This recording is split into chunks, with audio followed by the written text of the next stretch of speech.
Welcome to another episode of A Come Together.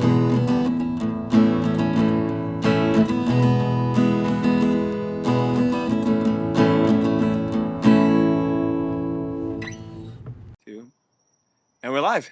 There we go. All right. Guy Levy, welcome, dude. Thank you for having me. I'm happy you're doing this, dude. I really appreciate it. So there's a lot of things to catch up about. Yes, sir. A lot to get to know each other with. Uh-huh. Did Aaron ever text you, by the way, today? No. No? No. I'll hit him up again. He told me he's been looking for a chiropractor for his spine. Absolutely. So tell me about. I want to hear about being a chiropractor. I want to hear about starting your own business. I want to hear about if you feel comfortable talking about things like the process of getting married. It's been like the first. You've been married for about just over a year now, right? Yeah. Just over a year now. February 18th was the year. Wow. Yep. Awesome. I remember, what do you call it? I remember the poker game before your wedding. Yes, sir. And we can kind of dive into these things and see where we go from there. So how long are you living out in Florida for? In Florida, I think since 2002. So a long time. 23-ish years. 23-ish years. Yeah, I think March of, just about 23 years. And you love living here? I love it, man. I don't see myself really living anywhere else in the world. Really? This is the spot, man. This is the spot. I mean, it's sunny all year round. You get a little bit of rain. Did you like growing up here? Yes and no. I mean, at the beginning it was definitely...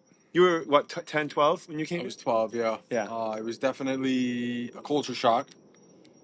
A big slap of reality that was way different than what I was used to. Mm-hmm. So the first couple of years were rough, bro. But other than that... You came 12 years old, is 7th, 8th grade. I came right at the end of 6th grade. And how was your English at that point? Non-existent. Really? Nothing. That's already tough, right? Yeah. I mean, it was tough, man. But that was a huge obstacle right there. And not having many people, or I would say nobody at my school that spoke Hebrew. Yeah. And we didn't really know anybody here. We didn't have like family or anything. Why'd you move? We won the lottery for a green card. Really? Yeah, it was very, very crazy. Wow, that's crazy. It was crazy, man. So one day we just got an envelope. Really? It just said, "You're welcome to come." Yeah. And you're like, "Let's do it." Your parents are like, "Let's do it." Yeah. I mean, my dad was, it was always his dream, the American dream. Mm-hmm. I knew nothing about it, Well, you were 10, 12 years old. Right. And, I was like, screw it. Let's do it, I guess. Why not? Wow. So when did you start liking it? How long did it take for you to like start adjusting? Maybe like 3 or 4 years. It's a long time. I mean, look, there were things that I liked right away. Sure. But it was, at the beginning, more cons than pros, Mm-hmm. Yeah, for sure. Until I got adjusted. And then it was mostly pros, man. Yeah. Yeah. Yeah. When I was growing up, I hated school mostly for social reasons. Okay. Till I was in like 11th grade. And like when you're unhappy socially growing up and like you're young and you feel like you're a kid and you feel like there's no one that like you could talk to, no one that gets you, and like no one that's like you could like loneliness is like definitely an experience that even kids get, Oh, hell yeah. And it resonated so strongly with me. It was such a negative experience that like even when I started to like school, like I still had like some kind of refrain about how much I was actually I never did post bachelor's degree, right? And like I've always thought about maybe going for psychology, maybe going for maybe I wanted to teach English on a college level, maybe because I got a creative writing and literature degree. Okay. Which is useless, but it was a lot of fun. I mean, it was a total like I didn't know what I was doing, I didn't know where I was going to go, and I had a teacher my first semester that was just like the man. And he was and it was like an advanced English class. And I was like, I just want to take as many classes with this teacher as possible. And then I was like, well, once I'm taking those classes, then you get that, may as well get the degree. I can relate. Yeah? Yeah. What was your situation? So kind of backtracking to what you were saying, I used to love school. Okay. You know, I mean, growing up in Israel, Mhm. I mean, it was a small school. I Where mean, where were you living? Where'd you grow up? the city was called Hod HaSharon, Okay. very central, Okay. around everything else. Where's it? What are the big cities that's close to? You say central. Ra'anana, Kfar Saba, Petah Okay. Tikva, Gotcha. Tel Aviv is not far. Yeah, I gotcha. I mean, my school was from first grade to sixth grade, Mhm. so like elementary. Mhm. And I think the whole school probably had less than 300 kids. Right. You know what I mean? Yeah. Every class is about 20-ish kids, That's and there awesome. were 3 classes per grade. Mhm. So, like grade 1, 1, 2, 3. Yeah. You know, and you stick with those same kids, those same 20-ish kids, until you're done, and then you probably go to middle school with them, or at least you know with like 90% of them. Yeah. And then you go to high school with 80% of those. Then you go to the know? army with them. And then you go to army with. So Mhm. it's like you get really close, right? And growing up, I had a ton of friends. Yeah. I was, you know, I'm an only child, so my nature was to just grab on to people and bring them in, you Yeah. know. So I had a ton of friends, you know, in a sense, you know, I was popular. It was amazing. I loved it. Yeah. I was very active. I was in, you know, all the things, played soccer, basketball, you know. Yeah. And then It's a good coming life, here, dude. It's a good life. It's a great it life was growing up. 'Cause incredible, it's very bro. community based, So right? community, dude. You know everybody. You know everybody down the street, a mile down. You know fucking everybody. Mm-hmm. And then I moved here, Yeah. and I was like, I know nobody. Nobody likes me. They think I'm an idiot because I don't speak English. Yeah. Although I'm years ahead, education wise. Yeah. I mean, I remember in sixth grade we were doing like tough algebra. Yeah. You know, and then I moved here, and I'm sitting in math class, and it's like, dude, I'll never forget. I'm sitting there, and it's like the problems that I'm they're trying to solve are like -2 + 3 is, and Yeah. I'm like, what? Yeah. This was like 10 years ago for me. Like, Yeah. how are you guys here? Yeah. But then because I didn't speak, everybody thought I was an idiot. Yeah. So I'm sitting there like pulling my hairs out. Where were you? Where were you living at that point? Where'd your family move to? Weston. Yep. Okay, and you went to public school there? I went to Falcon Cove Middle School, which Okay. had, I don't know, a few thousand kids. Yeah. Much bigger world. Much bigger world, like 10 times fold, like the amount. And, you know, first year of school, you know, I came in with my parents because I didn't speak anything. Yeah. And they're like, okay, here's your curriculum. Or here's your, you know, list of classes for today. And they handed me a map. Mm-hmm. And I'm like, a map? I'm like, what is the map for? Yeah. You know, they're like, oh, so you can navigate your classes. I was like, they're not all just in the same place. Not the same class. Like, I have to move around because in Israel, you stay in your class. The teachers come to you. Mm-hmm. Here, you go to the teachers. Yeah, right? right. It's different. And that was so overwhelming. I was like, my sense of navigation. I mean, Yeah. I didn't have a compass. Like, how the fuck do I get around? Like, Yeah, 12, dude. yeah. Yeah. So it was tough, right? I was always, I want to say, like naturally somewhat smart, Sure. but I didn't always have the craving for education, for like knowledge in that sense, right? Yeah. Like academia. Type Yeah, of sure. shit. And then the point that you were saying about you finding a teacher that really kind of brings it out in you. Yeah. Yeah. That happened to me. This was when? High school? No, this was college. Man. College. So where'd you go to college? So I was not a good student. I didn't know what I wanted to do. We also didn't have any money, so I was like, I cannot go to any school that. Yeah, you're not going out of state to a $50,000 college. Not even, dude. Like not even within state. Right. Because I have to afford going to The you know dorms. having a dorm. Yeah, yeah. And what everything. It's a big deal. It's a big deal, right? Yeah.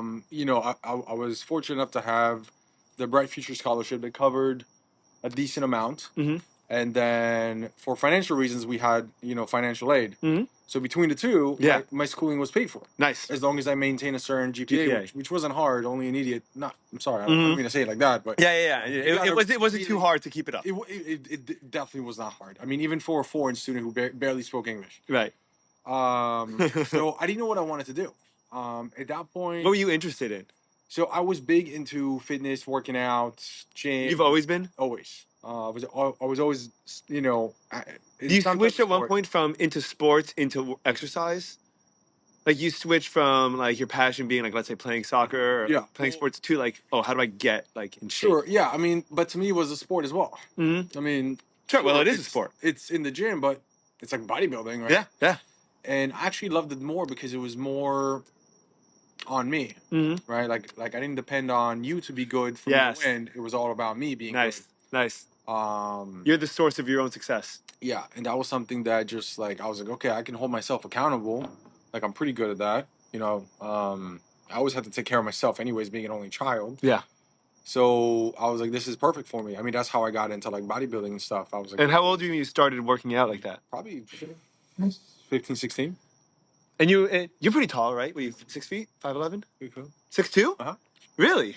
That's what my driver's license says. 6'2". Yes, sir. Wow. And were you always 6'2". broad or were you skinny? What's your body type? I was always broad. You're always broad. So it wasn't too hard to work out and start getting into shape. So what was hard for me was to like. Oh, you can ash anywhere you want. Yeah. Like it just kind of blows away on It the was good. I mean, brick. having some size was not difficult. Having like definition, Mm-hmm. I was always like a thicker Right. kid, you Yeah. know, which is one of the reasons I got really infatuated with like the gym because I was able to sculpt my body. I was not dependent on, okay, I'm gonna run around a lot when I play soccer. I'm gonna have big delts. Like that's Right. never gonna happen. Right. You know, I was like at the gym, I could pick specific exercises that would allow me to sculpt my body, and really just sit there and make the image of what I look the way I want it to look. It's awesome. Like an artist. Yeah, right? Totally. And I was like, this is so cool, right? Because I was very into the human body in every way. I was like, how does it work? Right. And what really drew me in was, when I would go to the gym, I would go to the gym with like a bunch of my friends. Yeah. They all started working out before me. Before 15? Yeah. Really? I mean, when did they start working out? I don't fucking know, man. But what I do know is like when I moved here, being 12, 13, whatever, like we would have PE classes and we would go change. And you change your pants and shirt and like you see other kids and I was like, dude, why is everyone ripped? Really? Yeah. Wow. Like jacked. But relatively Yeah, sure, like a 13, 14 Yeah. year old. But I was like, I've never seen this. Yeah. Like growing up, everyone's just skinny or fat. Yeah. You don't really see muscle definition so much. In Israel at least. Yeah. For the most part. Sure. And then here, everyone's like really involved in like real sports. Do you think it's a Florida thing? Because It probably is, right? You spend most of your time, good weather. It's easy to show off the parts of you, to really be able to, not even show off like in a negative way, but Yeah. Express and like have and have the work that you're putting in available, as opposed to having to wear winter coats for 6 months of the year. That also creates some type of like urgency and pressure to not be. Yeah, that's true. For sure. That's true. That's right? so interesting. I never thought about that. Yeah, dude, absolutely. It's definitely like a known thing, right? Because oh shit, summer's coming. We're all. I mean, yeah. But here it's summer all the fucking time. you can't let up, dude. You can't let up. Exactly. So once I saw that, I was like, yo, how the fuck are these guys looking the way that they're looking? And I would have friends that I would work out with every day after high school. And I was like, why are they getting better results than me? We're all working out the same, Mm-hmm. I was like, I need to figure this out. Yeah. So I got really infatuated with the human body. How does it work? So I'm sorry, when you were not good at school, it's because you didn't like the setting, you didn't like the teachers, you didn't like what made you, because like Probably everything. to learn like this stuff, you have to be smart in order to know anatomy, in order to know how to work. Like you got to be smart. You can't be dumb. So there has to be something with the way that you were being engaged with as a kid 100%. in school that was different than when you figured it out yourself, you just do it yourself. Imagine sitting in a classroom that everything is foreign to you, but you are the foreigner, right? So so you're the weird one out, even though everything is weird to you. Exactly. And you know that you're the weird one out. Yeah. I mean, you know because you're made to feel that way, right? And I'm not blaming anyone here. I'm just saying, sure. Right? So everyone's speaking what to me sounds like Chinese. Yeah. And everyone's cool and I'm not. Yeah. Right? And I was like, yo, I hate being here. I don't know what I'm learning, so I hate it. Some things I knew I was ahead of them, so I was like, this is stupid. Like, either way, I was like, why am I here? Yeah. I hate it, and the whole thing. What did your parents say? I mean, they got it, man. I mean, They understood. they understood for sure. I was really struggling just going to school. I mean, I hated it, Yeah. and it got to a point where there was definitely a little bit of bullying going on, which I was not used to. Yeah. I never got bullied, bro. I was a cool Really? kid. Dude, I was the coolest fucking kid, bro. Oh man, dude. And then and they're like, oh, what's your name, Guy? That's so weird. I'm like, fuck you, weird. I'm the cool kid. Who the fuck are you? Yeah. But I can't say that. Yeah. So I'm just in the, just Yeah. all this anger, just started Wow. welling up. And man, it was within the first few weeks of me being in school. I ended up hitting this kid in the face, right? Nice. Really hard. I had no choice. Yeah. Oh, I mean, I had a choice. Of course. Yeah. I just couldn't control it. And that was a big, like, turning moment for me. In a good way? In a good way. Yeah, for sure. I was never like I never really liked hurting anyone, and Yeah. I still don't. Although it did, I mean, later on in life, I got big into martial arts, and I was doing that, and I thought that was gonna be my career for a long time. Yeah, yeah. But I just had all this anger in me, man, and then I got bullied, right? Yeah. And I wasn't used to it. I didn't know what to do with it. Yeah, sure. Because I couldn't use my words. Yeah, I you hit him. couldn't. Yeah. So I would just sit there and be like, I didn't know what to do, and one of like the ways they bullied me was to make fun of my name and to call me gay. Right. And that really got to me. Yeah, sure. And I couldn't defend myself verbally. I couldn't. I didn't have the vocabulary. Yeah, sure. And I'm sitting there and I'm like, this is just driving me crazy, man. It was in the middle of class and I'm trying to concentrate on trying to figure these things out. Yeah. And in between classes, I'm walking. I left class and trying to walk to the next class, and this one kid, man, he was just like, He's riding you. and I didn't know what to do. I hit him. Yeah. It was like a weird Superman punch. I just kind of launched forward and I gave him all I had, man. I laid this kid out. I got laid out by security immediately. I was like, where the fuck did they even come from? Yeah. Because we don't have security like that. Okay. But did that get you respect? Yeah. That did. Right, yeah. It was like, just leave this guy That was alone. like, He's not leave gonna this put guy up alone with because he'll fuck you up. Yeah. I mean, I laid this kid out, bro. He was out. He Yeah. was out cold, and I was like 13. Wow. And I was like, was he older than you? No, he Same was in my age. grade. Yeah. Yeah, okay, gotcha. But he was skinny. Mhm. I was like in shock that I even did it. Yeah. It's so interesting. Do you remember that? Do you remember that moment when that happened? Do you remember?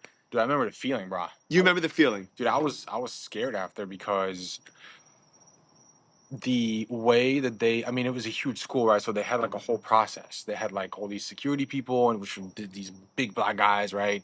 And like then they take you to administration and you're sitting in front of like whoever the fuck it was, Yeah. like a guidance counselor and the director, the dean, and I was like, holy shit. I was like, we just have one principal and that's it. Yeah. And like that's who you go to when you're in trouble.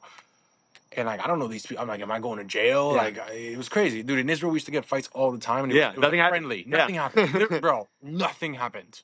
Yeah. You're like, shut up, and you're like, okay, and then you just keep it moving. That's it. Yeah.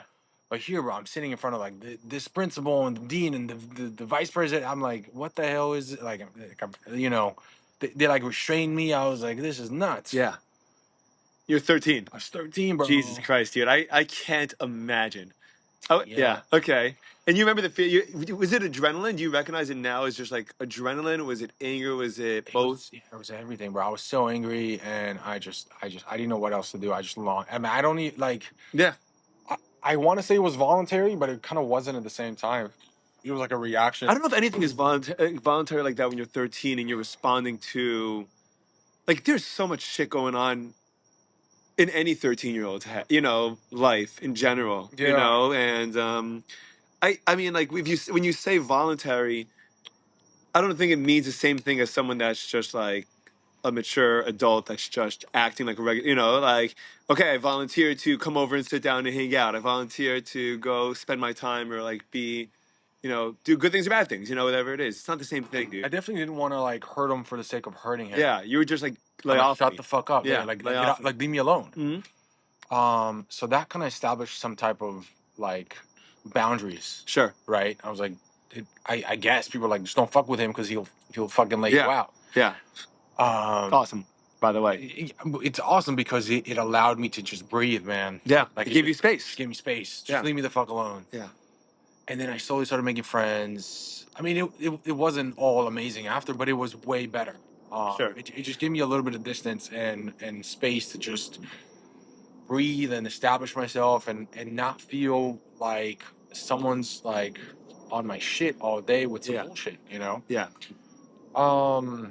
Wow. But yeah. So okay, gotcha. But I still hated school. You still hated school. You still hated school. You But a didn't. little less. A little Okay, less. right. Yeah. Yeah, you had your own space even though you didn't like it. And then you were always smart and you always got it, but you just didn't like the school application. Yeah. Totally makes sense. And then so you go to college. Where you were local then?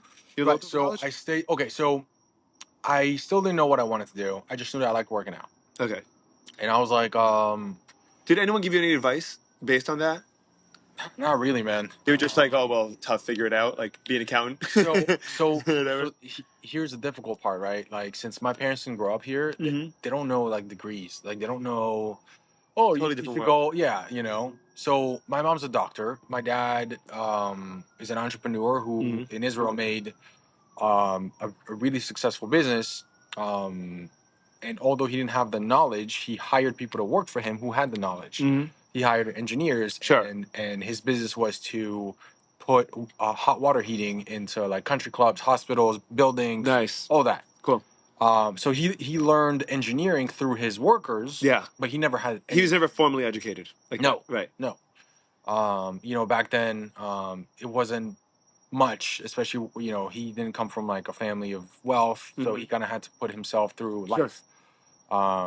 So my parents were like, go ahead and study something, Yeah. right? Because they knew education was good, but they couldn't really pinpoint like what degree I should get. Yeah. And they didn't know how the systems work here with degrees. Like, Sure. where should I go? Yeah. Like, they had no experience and no one else to guide us either. What was the school like? Was the school helpful? High school?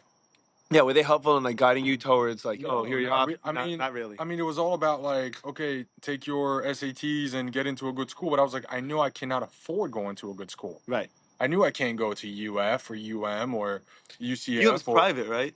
Yeah. UM's private. UF is public, but you still got to live there. Yeah, you still. I mean, And dorms could be 25 grand a year dude, easy. we could not afford shit. Yeah. If I had food that day, we were Great. good. Yeah. That was what That was we the were at. priorities. Yeah. And thank God, like I said, Bright Futures Financial Aid was able to, you know, help me just pay for classes. Sure. And since I also didn't know what I wanted to study exactly, I just went to Broward College. Nice. By the way, is that good? Was Broward College good? Fantastic. I was gonna say, a great like I went to community college in Muncie where I grew up. I don't know why that cigar is giving me a hard time. I went to community college for a semester before because I also did shitty in high school, and I thought I was dumb because I was bad at taking tests. Yeah. And so I just translated, like, I studied this information, I could spit it back to you, I know it, I remember it, but like when it comes to like the test, I'd get anxiety, I would panic, my brain would go blank, or like multiple choice was always hard for me. Really? Or picking like a definitive answer when there's like so many different ways to so answer. crazy. Why? You had the same experience? No, I had the complete opposite. Really? So in Israel, we don't have multiple choice. You have a question and you need to know the answer. Right. If you don't know the answer, then you don't know the answer. Right. When I moved here and I was like, wow, multiple choice? Do you mean you're giving me the answer in here? Yeah. That's so dumb. I was like, how does Dude, anybody... It's so hard for me, dude. Bro, I used to get like C's and B's and A's when I didn't even know what the test was about. Right. I would just be like, okay, I have a 1 out of 4 chance. I'm getting this right. So I would just fucking get it right. Yeah, dude. You know what I'm saying? Yeah, dude. I did not work that way, dude. I did not work that way. Even in college, I love psychology, right? I could read books all day. I could listen to podcasts about it all day. I really like. I'm fascinated by it. I love learning about how we work, and I love learning about how we think and ways to like enhance and grow our consciousness. You know, and Wow. our I personality. do a podcast with one of my friends, Ryan. Then. Yeah. Oh yeah. I'll be happy to, dude. Dude. I'll be happy. You'll set it up, dude. He's a PhD, bro. He's fucking. Oh yeah. Oh, he's gangster. Dude. Bro. Oh, I'd love to. He's all about that. We'll make it happen then. Yeah. I was in college and I was so excited to take this psych class. It was an introductory class, and I had a bunch of friends taking it, and the professor was the coolest guy in the entire world, dude. This guy was cool as shit. He'd smoke J's with the students before the class, Oh, and then sounds illegal. well, it probably was illegal because and weed in New York is illegal, you know. But I think that if he's young enough to say he was like 29 or 30 years old and he's starting to be a professor and he's smoking a J with a 22-year-old TA or Yeah. something like that. But either way, you'd hang out and then give these lectures, and the class is 300-400 people in the lecture hall. Wow. And the class was 5 tests, 50 questions each, multiple choice, and drops to the lowest grade. Right? I got straight 75s.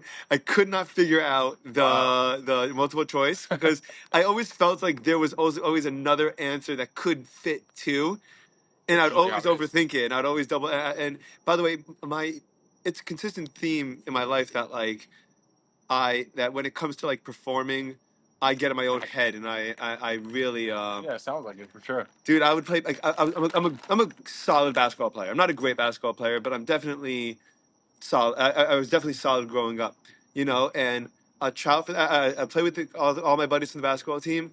I'll hold my own. I'd be better than a bunch of them. Come to the tryouts, airball free throws. Come to the tryouts, dribble the ball off my foot. Every time. Like the second there were eyes on me, I would shut down. But I'm just and I'm trying. Like I play guitar now. I've been learning recently. I'm not. I've been playing for 4 or 5 years now. Nice. But it's new, and I've started when I was 25, 24, 25. And I go to open mics, and I've been to probably 30, 40 open mics in my life, and I still I get up there and I freeze up, and it's the weirdest thing because I don't mind public speaking. Like the things I'm confident in, like my words and my ability to like articulate myself. I don't get stage fright. But the things that I feel like I have to prove myself and that I'm not 100% confident in my own self about, like tests, like basketball, like guitar playing, I cripple myself, dude. Like it's crazy, and I keep on trying to put myself in these situations to get over it, and I keep on going back to open mics. And I'm like, that sucked, but I didn't regret it. Like it just felt good to try, and I'm like, I just keep on doing that, but I don't know where it's gonna go, dude. I really have. All I know is that I could only get better from it, but it's really hard to do. Putting yourself out there is incredible. It's hard to do. It's hard to do. Hard. Good for you. But yeah, so I don't know how we got there. Psych. I always wanted to be a psychologist. I know, and I didn't, and I refused to go back to school. Oh, and sorry. So when I started in community college, because I had crappy grades, I got there and I was expecting it to be a bad education. I was expecting everyone to be dumb. I was expecting the teachers to be dumb. They were the best teachers I've ever had in my life. And like, they were just set. They were like, we know that the people that are going here, this might be the only education that they get for college. And we're going to make sure that they're as prepared for the world as they could be. And they were incredible, dude. You were telling me about Broward, but like, like I think that these like small colleges, they do a really good job teaching because they're trying to prepare you for the next stage, and they may even do a better job at preparing you than the next stage actually does. When I went to Binghamton, which is upstate New York, the teachers were better at community college for sure. Yeah. They were lazy in Binghamton. They were doing their research. They were doing their own thing. They had their TAs teach the class and grade the papers. And like you didn't get that connection. Like it was totally different. I mean, I had a good experience in Broward College. Yeah. Like I said, there was one professor that just got me like infatuated. What class was it? It was Intro to Anatomy and Physiology 1. Nice. Then I took 2 with him as well. Dr. Sainville. Short, chubby Haitian man. Nice. He would talk about the human body in a way that you're just like, it's so cool, man. Because he loves it. He loves it, and he made it like so relatable, to like things in life, right? When he would talk about an artery, he's like, oh, think about a hose, like he's a good teacher. He's a great teacher, teacher, and he was very engaging constantly. Like it wasn't like a PowerPoint where he just monotone and then the class ends and okay, read chapters 5 through 7 and test on Monday. The entire time, like, hey, you, like he would always like grab your attention by calling on people. Nice. And like talking to them about it. Yeah. So you're always on your toes, but it's like in a good way. I liked when he called on me. Yeah. In fact, I would like raise my hand a lot. Sure. I wanted to talk. I wanted that interaction, which is something I used to never do before. I used to always shy away from those. Awesome. And I was like, I would come home and I'd be like, Mom, did you know that, and her being a doctor is like, yeah. And we would talk about it. What kind of doctor is she? So she studied in Romania. Cool. And back then, 60 years ago, you had to get your general medical doctorate and then you specialize in something. Sure. So back then, there was no dentistry. She specialized in stomatology, so the study of the mouth. Cool. But you can only do that once you complete your medical doctor degree. Yeah, your general degree. Yeah. So she's a stomatologist. She's a dentist. She practices as a dentist. The certification or degree was able to was able to translate over to America and just No, it's Israel. to Israel. She moved to Israel when she was 14 from Romania. Okay. With her family. Mm-hmm. They escaped communism over there. Really? And then she went back to school. My mom did, yeah. So your mom loves America now? She does, but she also loves Israel in some ways. I mean, For sure. She had her own practice, bro, for 20 years. She was very successful. What did you think of socialized medicine? Did she ever talk about socialized medicine after coming from a communist place? Or not really? So in what way? What do you mean? There's always the question as to what the best, is privatized medicine better? Is socialized medicine So should... I'll give you an example. In Israel, it's very socialized. Yeah. But it's still very expensive at the same time. Really? It's fucked up. How does that happen? So everything is free, I thought. No. No. Any extra other than the basic? Nothing is free. Nothing is free. So what are you paying such high taxes for? So you're paying for it, but then you want an appointment? Good. It's in 3 months. Yes, that's right. Right? And okay, that's the problem with it. It's a problem. But then if you want anything, you have to pay for it. So it's kind of like it's the worst the worst of both worlds. Right. So she did not like that system. No. But her being a dentist, she could do whatever the fuck she wants. So she wasn't part of that. Oh. She didn't join that circle. Right. Okay, gotcha. I don't know exactly how she practiced, but I know that she would take you from today to today if she had the availability, if not tomorrow. Yeah. So it was definitely nothing like that. Mm-hmm. But I was young. I don't know how to practice exactly, to be honest. Yeah. I do know that, here is better than how it is in Israel. Sure. Quality of doctors, I can't tell you. I was too young. Yeah, really, of course. Remember. Tell you how it was. I do know that just like anything else, there's some good ones, there's some bad ones. Do you ever go back to Israel? Yeah. A lot or not really? We used to go a lot. Then because of, school, I was barely able to go. Yeah. But me and the wife went in February 2 years ago. Nice. Yeah, it was her first time, Wow, really? Was that crazy? For her, yeah. Was it crazy for you taking her? It was very cool for me, man. So, I bet. She's Jewish and she has family there, but she's never met them, and she's never been to Israel. So it was cool for me to show her my world, where I grew up. I took her to my house, to my streets, to everything. Cool. I showed her all my family. It was so nice. Monumental for me. And then it was cool for me to live that through her experience when I took her to the Dead Sea and to Jerusalem and to, Tel Aviv and to Tiberia and to, Jaffa and then to show her family. I mean, it was. What was her favorite part? Cool. Or what did you guys enjoy the most?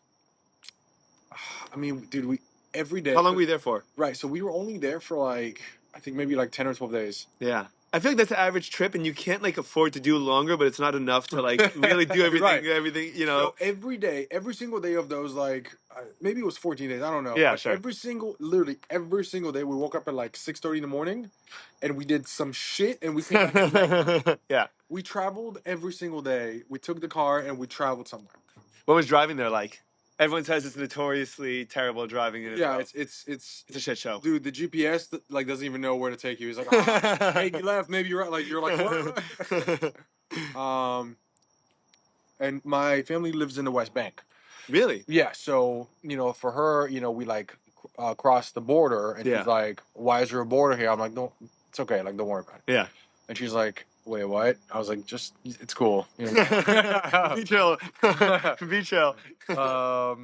You know, so I was able to show her all sides of Israel, right? Yeah, definitely.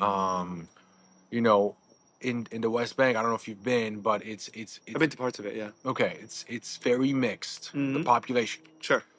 there, for the most part, they get along just fine, Yeah. right? Like I'll give you an example. My father, um, his dentist is a Palestinian guy in the West Bank. Yeah. That's his, and they're like best That's his friends. dentist. Dude, he calls him all That's the awesome. fucking time from here. Yeah. They're like best friends. Hmm. He can go to any dentist in the entire country. He knows everyone. He fucking loves that guy. He trusts that guy above other, you Yeah. know. And you know, so when we were in Israel, my parents came as well, and my dad had to go get some dental work done. And my wife is like, "Why the fuck is he going to this shithole?" Right? Because you look at this dental office, and I mean, the entire street is just like a mess. Like Yeah. there's garbage everywhere. Yeah. And I mean, it's like a tiny little shithole. Yeah. And my wife is like, "Oh my gosh, like I don't even, like I'm afraid to get out of the car here." Hmm. I was like, "It's fine. Like this is like we're comfortable here. Like Yeah. I know everybody." Is your home? And she's like, "Are you sure? Like, is this really where your dad like wants to go get his dental like that Yeah. guy?" You know. But there are definitely certain parts. I mean, where it says like there's gonna be there's a big red sign. It says no Israelis allowed past Yeah. this point, Hmm. right? Yeah. And if God forbid you make a mistake at night, you end up there. You could be in trouble. no, you're dead. Yeah.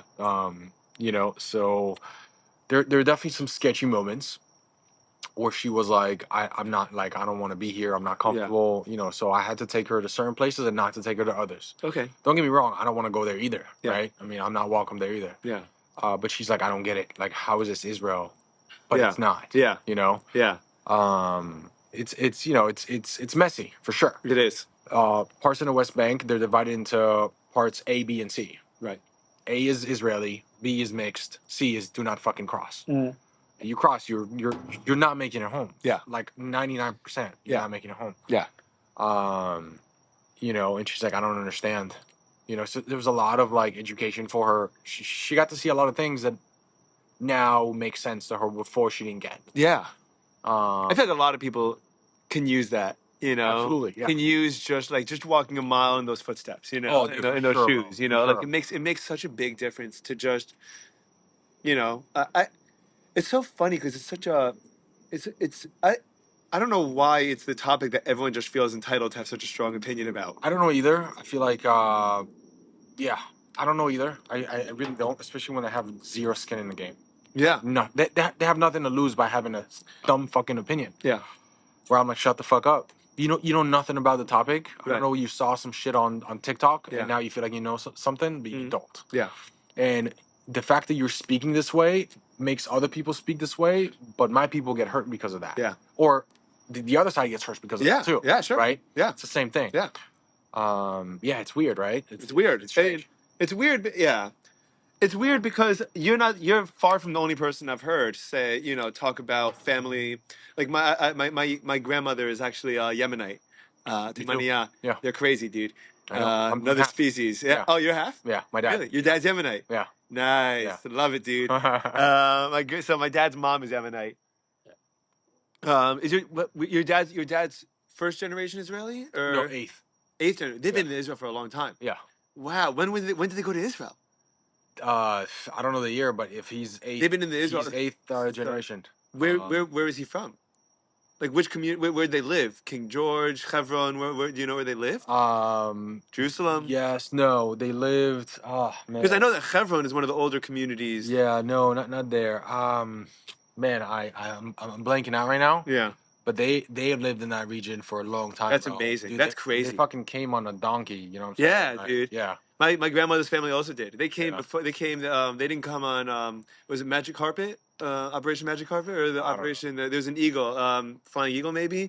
They came. They were all essentially Arabs, right? Because they grew up in Yemen, and they're all Yemenite. And there's 10 of them, and they spoke Arabic. And they get to the border crossing, and they also came on donkeys, dude. They came. They came, I think, in the 30s to Israel, maybe even 1930s. yeah, the 1930s, Yeah, well, 1920s, mine came in the 1930s. 1800s. Somewhere. And the only way, and the border, they get to border patrol, and they're getting closer on donkey, and they're like, they have no way of communicating that they're Jewish, that they're Israeli, Really? and they're Wow. yelling at them, and the border patrol's yelling at them in Hebrew to identify themselves, and they don't know how to explain that they're Jewish. So my great grandfather had to rip off his either take out his talit or rip off his tzitzit and swing them around in the air, Wow. to show, hey Wow. man, I'm just just one of That's you so guys. funny. And then they had to and then they all joined the British Army Oh, wow. before it became a state. Sure. And they were all spies spread throughout Africa, northern Africa, and the Middle East, and they were all sent on different missions. They were best friends. One of my uncles' best friends is Eli Levin, Eli Cohen, the spy, and the other one ran security at Ben Gurion Airport for many, many years. And So you want to hear a crazy story? yeah, definitely. So my grandpa passed away. My grandpa was have you ever heard of the Etzel? Do you know what that is? No. So there was the Haganah. Yeah. There was the Etzel. Okay. The Haganah was the official like military. Yeah. And there was the Etzel, which was like the like guerrilla militia. Yeah, sure. They did more of the dirty work. Yeah, sure. He was best friends with Ben Gurion. Wow. Ben Gurion is my father's godfather. No way. Really? Yeah. My grandpa, he had to go under fake names. He was there's a whole, what do you call it, statue Yeah. No way. commemorate him and his whole platoon. Yeah, it was, dude, it's crazy story, bro. He got shot. He was in jail. They escaped. They bombed the jail. They rescued him. It was crazy. Wow. Yeah. My family's deep into the history of Israel. They founded like a lot Yeah. of Israel. Yeah. It's crazy. Yeah. Yeah. So it's so funny. I wonder if they. I wonder. I'll ask. You should ask your dad or any family if they know the family name, because I'm sure all the Yemenite families They all living in Israel in the 30s and 40s and for sure. 50s and 60s definitely knew each other. What's the last name? Yefet, Shpachat Yefet. Yefet. Yeah. My grandmother was Mother of the Year in Israel because because out of 12 kids or 13 kids, 11 or 12 of them were in the army at one time. Wow. I mean, and she lived. They lived on King George Street back when Jerusalem was literally just King George Street. And they and so my great uncle Moshe, who's still alive, and I would say well, but working on it. Okay. He's in his 90s now. Okay. And his best friends were all Palestinians, all Arabs. He had a restaurant business, and he has partners, and and he was just they were they were brothers, they're family, and you hear a lot of stories about that. It breaks your heart that you can't that so much shit, just so much pain and so much hurt. It's crazy. You talk to a lot of the Arab Israelis. Yeah. And they consider themselves Israeli, coming from a Arab background. Yeah. It's the land of Israel is their land. They're like, I live here. These are my people. Yeah. We work together. They vote. It's all the same, right? I mean, you go to a hospital, your doctor might be Arab. Yeah. But they're Arab Israeli. Yeah, sure. And cab drivers, people, everyone, everywhere, right? Everywhere. I mean, my dad had multiple employees that were Arab that would come to our house to eat. I mean, it was like here, Hispanic or black. It's all the same, right? Yeah, sure. There's no difference. You don't say, "Oh, I'm historically, Jews got along better with Arabs and Christians more recently in that region. Because they're closer, family. Yeah. And then you pass and you get into deep into Gaza or deep, into the West Bank, and it's they are brainwashed. You don't even recognize the people. Yeah. You're like, how are you so different from the same Palestinian? Yeah. That I know. Yeah. How is that possible? It's crazy. Well, it's the same way that I think it's similar to how you have think about how you have Americans that are. I don't think you're lit, dude. Oh, you are. Nice. It's the same way you have Americans that are, that you feel how do you guys live in the same country? How do you have the same, how do you guys have the same president? How do you guys live in the same state? How do you guys live in the same local governments? I mean. Yeah, I mean, you're right, but those people are not harmful in that way. Right. They don't. Where like, dude, I'm It's a telling different you, culture. you would be dead Yeah. in one wrong street Yeah. because of hatred that you just don't understand. And whereas, my other Palestinian friends, they call me brother, and Yeah. I consider them the same. Yeah. And you're like, how are you guys so different? Like, how do you want me dead? What do they And how do say? you know what I'm Do saying? you ever talk to them about it? No, I can't. It's hard to. You can't have a conversation. Yeah. There's no middle ground with someone who wants you dead. No, but do you ever talk to the Palestinians that aren't like that about why the ones that want you dead? You Like know?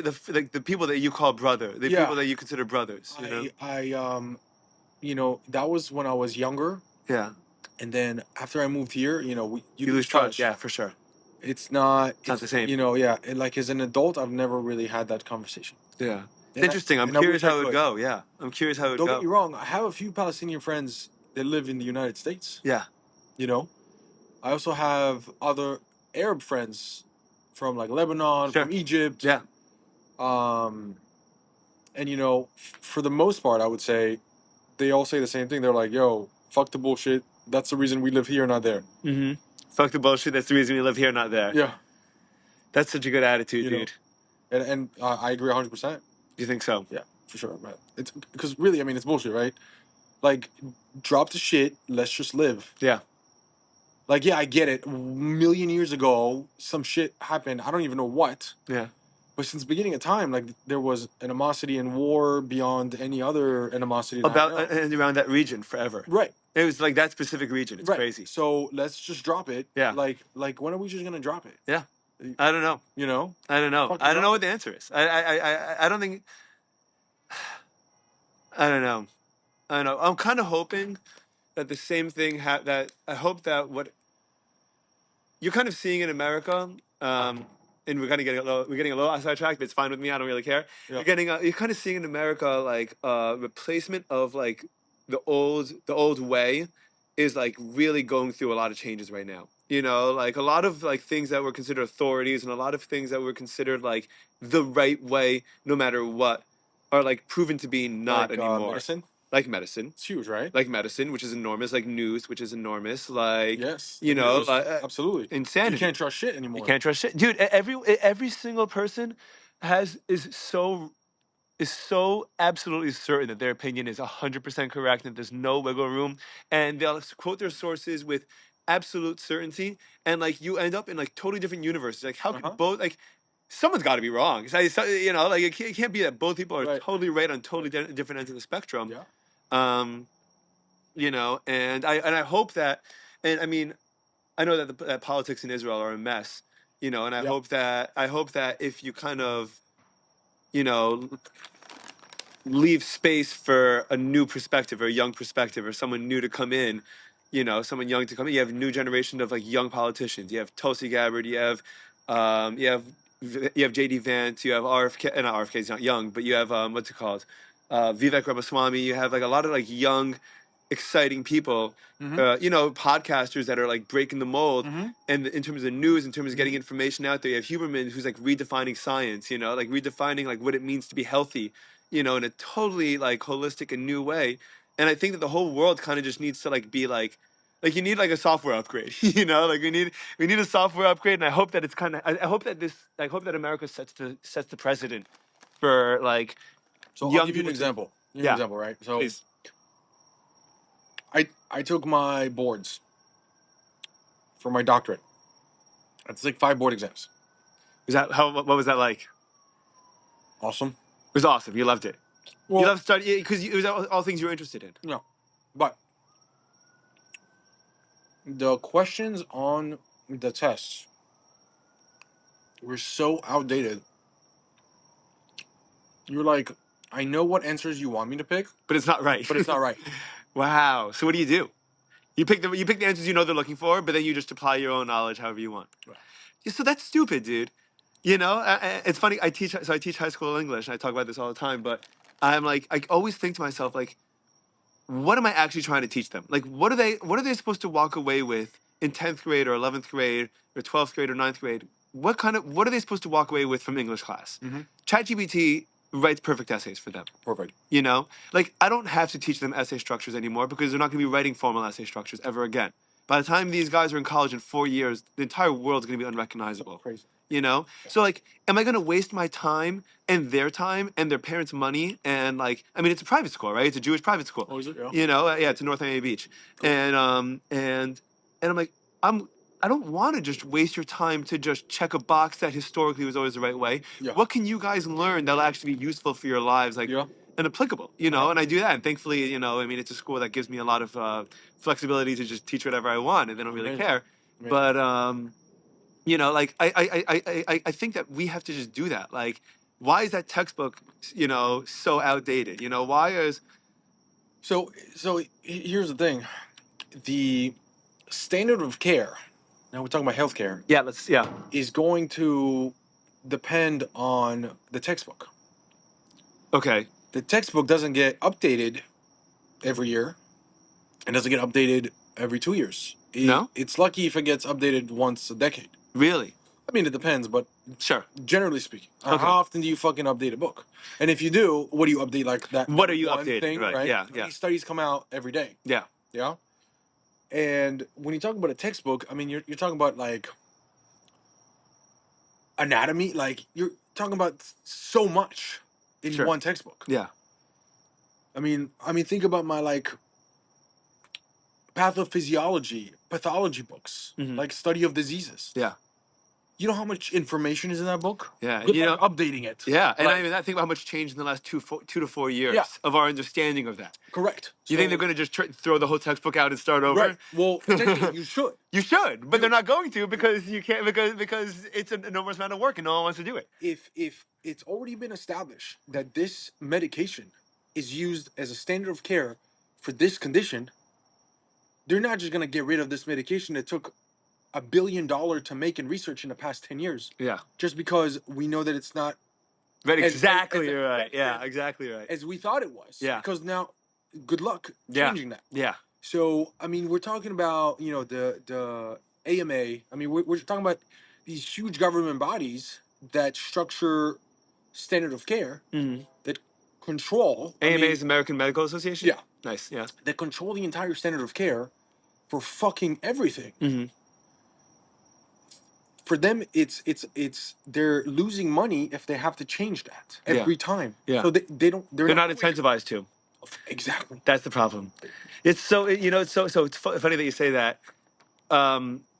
I forgot the exact case. I have to relook at it again. I was reading the Elon Musk biography, Okay. which is an awesome book. I'd recommend it, even if you do the audiobook. But like the book itself is written in a really digestible way, where the chapters are short and like they're to the point. But like it's a big book because it has a lot of detail. So like you can read 2 chapters in 20 minutes and then feel like okay, I could put this down and then continue without like Yeah.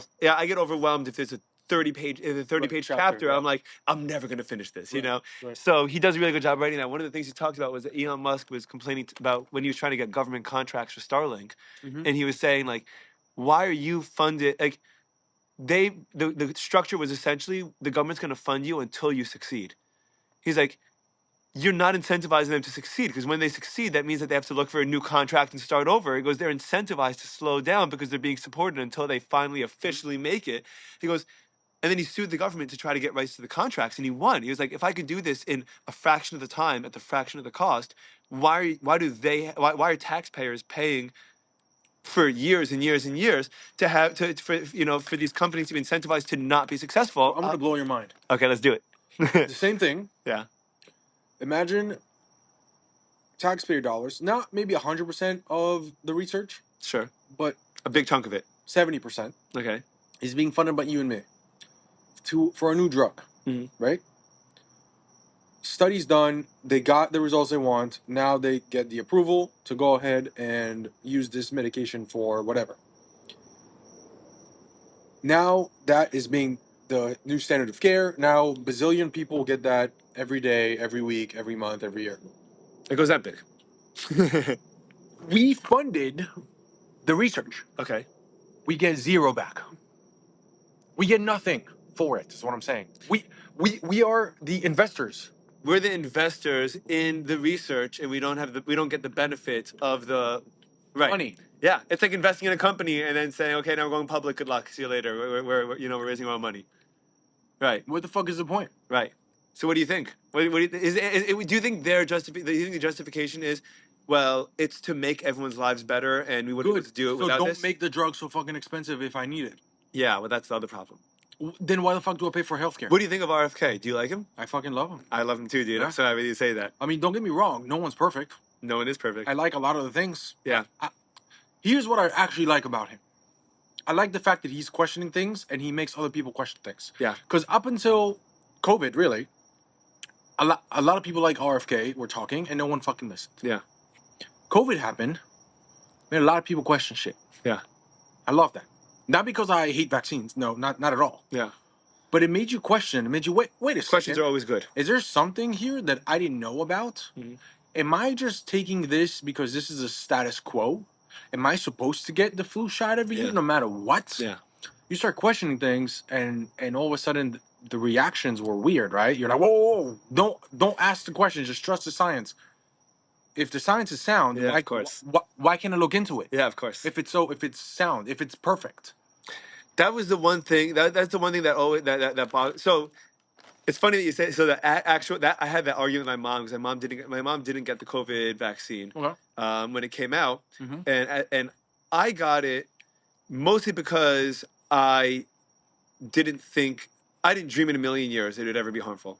I didn't. I was. I also I didn't know whether or not it was good or not, but I didn't think it would be bad. Right. And then I thought to myself, it would just make my life easier if I want to try. I'm single. It's a harder COVID. I want to be able to travel. I want to. Right. That's how they got everybody. Yeah.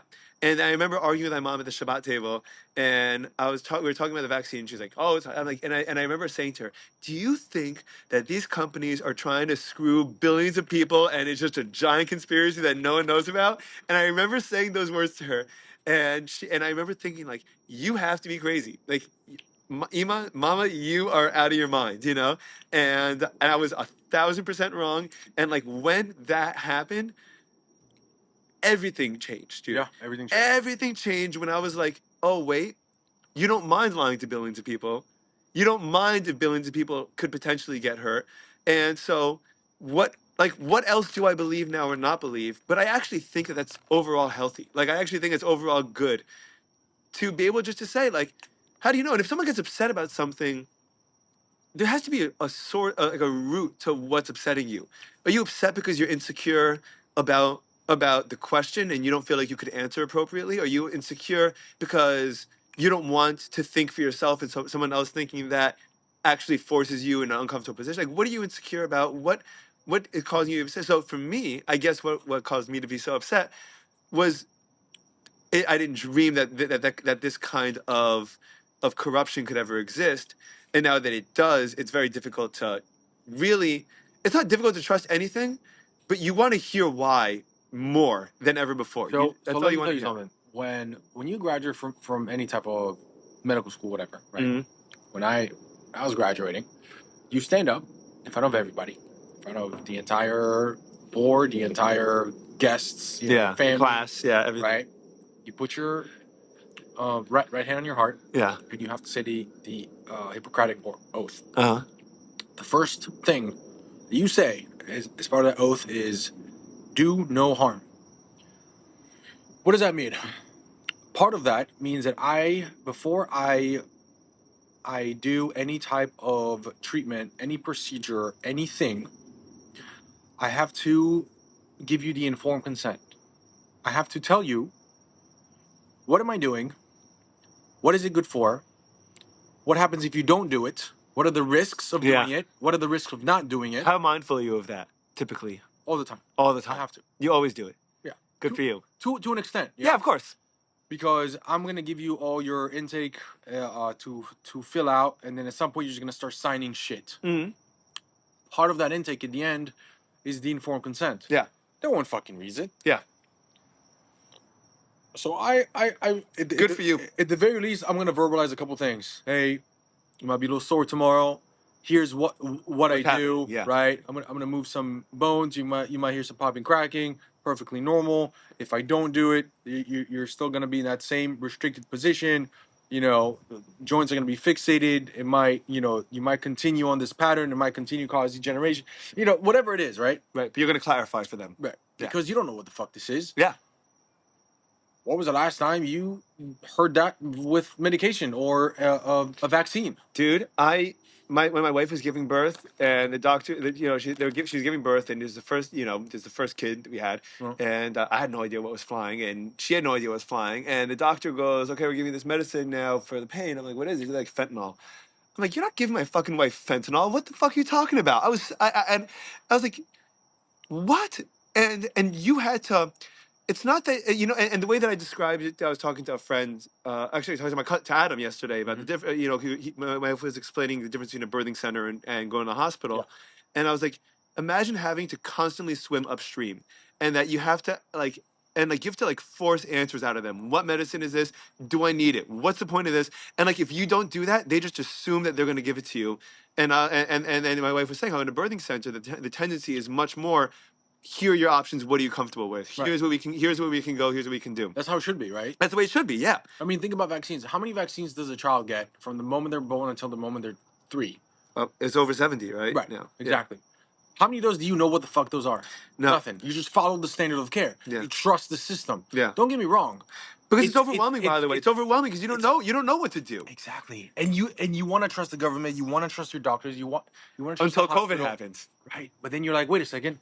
What is this? Why am I taking a polio vaccine? Why am I taking a hepatitis B? My child was just born. Freaks the hell out of me, by the way. What the fuck is that? Why are you putting fucking K2 in my child's eyes as soon as they're fucking born? Yeah.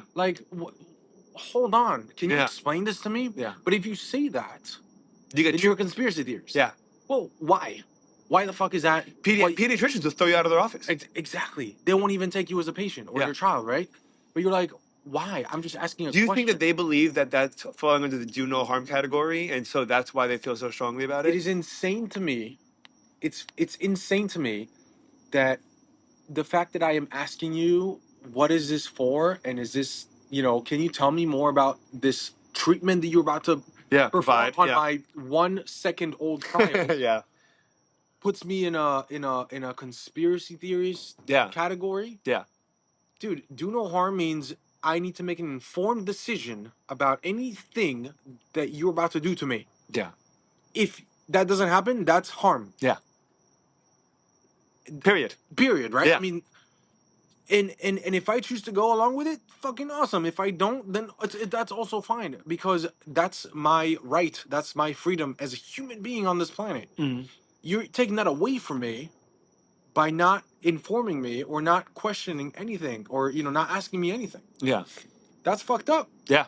And that doesn't make me a conspiracy theorist. It just makes me want to make an informed consent. Yeah. Right? I mean, when you buy anything, right, you just fucking take the amount that they choose to bill you for? Do you? No, of course not. You sit there and you go through the receipt at the restaurant, and you read the reviews before you buy a car. Exactly. Even if you're buying a freaking book on Amazon, you want to read what people say about it. You're interested in it. So now think about medication or vaccine that is being put in your body, that the repercussions of that is gonna forever be in part of your DNA, right? Yeah. I mean, forever. Sure. And that's gonna affect your next generations and their generations, right? I mean, this is bigger than just you, man. It is bigger than just you. That's the other thing that I think that we're not very good at. As Americans, we're short-term thinkers, where we just think we feel like life began when we were born and life ends when we die. Mm-hmm. And we're not interested in before or after. Mm-hmm. And it's such a hard way to be a healthy nation when all you're about is just yourself. When all you're about is these 60 years that you're alive, or these 80 years that you're alive. The world doesn't exist in 80-year intervals. The world exists in hundreds of millions of year intervals, hundreds of thousands of year intervals. America consumes more than half of pharmaceuticals in the entire world. We're by far the unhealthiest people. 1 out of 3 has diabetes. Yeah. One out of 3 adults has diabetes. Yeah. United States. Yeah. There's 3 of us in this house. Yeah.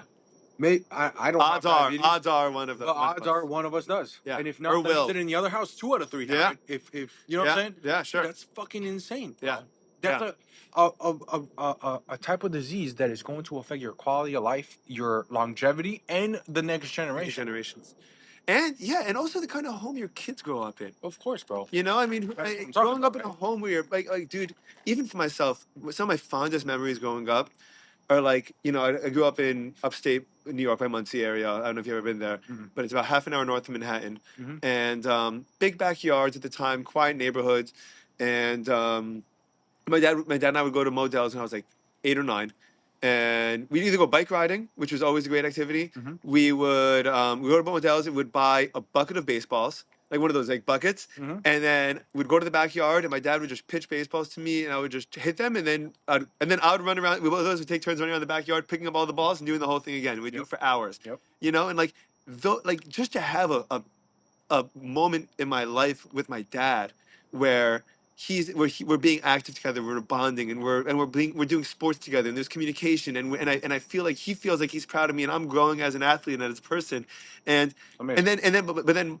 I'm the oldest of 6, right? Okay. My youngest brother is 13. There's a 15-year difference between us, Oh, wow. or 14, Wow. and Mom's a trooper, bro. It's my crazy. mom is a trooper. Yeah. My mom is a saint, dude. My mom is literally one of the greatest people on this planet, Cool. and you know, but my dad, you know, I don't blame him. This isn't like a thing, but like he did not do that same thing for my 14-year-old brother or my Okay. 17-year-old brother. You know, like at that point, he was already paying, you know, this insane amount of bills. He already had an enormous amount of responsibility. He didn't have the opportunity to be able to do it, but physically you can see it's actually taking a toll on him that he doesn't do these things to engage with his family, you know. Yeah.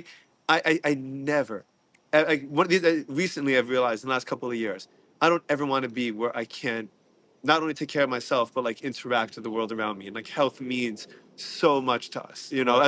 as a family. Like Oh, yeah. we just want to be healthy. We want to get sunlight. We want to move all the time. We want to exercise every day. We want to eat well. We feel good about eating well, and like and to feel like I'm instilling that in my kids. And then we go to my kid goes to school, and he goes with his healthy snacks, and I see Cokes, and I see Yeah. Sprites, and I see Gushers, and I see this Yeah. shit, and I'm like, Yeah. this is like you're seeing why we are what we are. You know, I mean, it's Well, let me tell you. Okay, so think about this, right? Let's say you're not educated when it comes to health so much. sure. I mean, you're just an Most average people aren't, American. by the way. Yeah, because You're most an people average fucking American, and you have either pain, physical pain, like low back pain, you know, whatever, or you have some type of I have lower back pain, by the way. okay. Well, you should definitely come see me. Yeah. You know, or you have some type of symptoms because of, we can call it a disease or condition Mm. that is probably lifestyle related. Like Sure. I would say 9 out of 10 are lifestyle related, right? Yeah. The things you could think about. You go to your doctor. You're like, this guy knows everything. Yeah, he's my doctor. He's your doctor, right? Yeah, He is it's like a sacred position. Yeah. right? He knows everything, and not only does he know everything, he or she know everything, but they also have my best interest at heart. Yeah.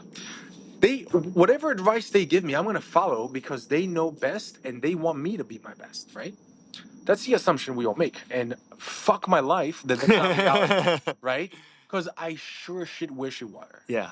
So you walk in there, and you're like, doctor, you know, you get your annual, you know, blood work, whatever, because you've been feeling kind of weird, you know, for whatever it is, and you know, your blood work comes back.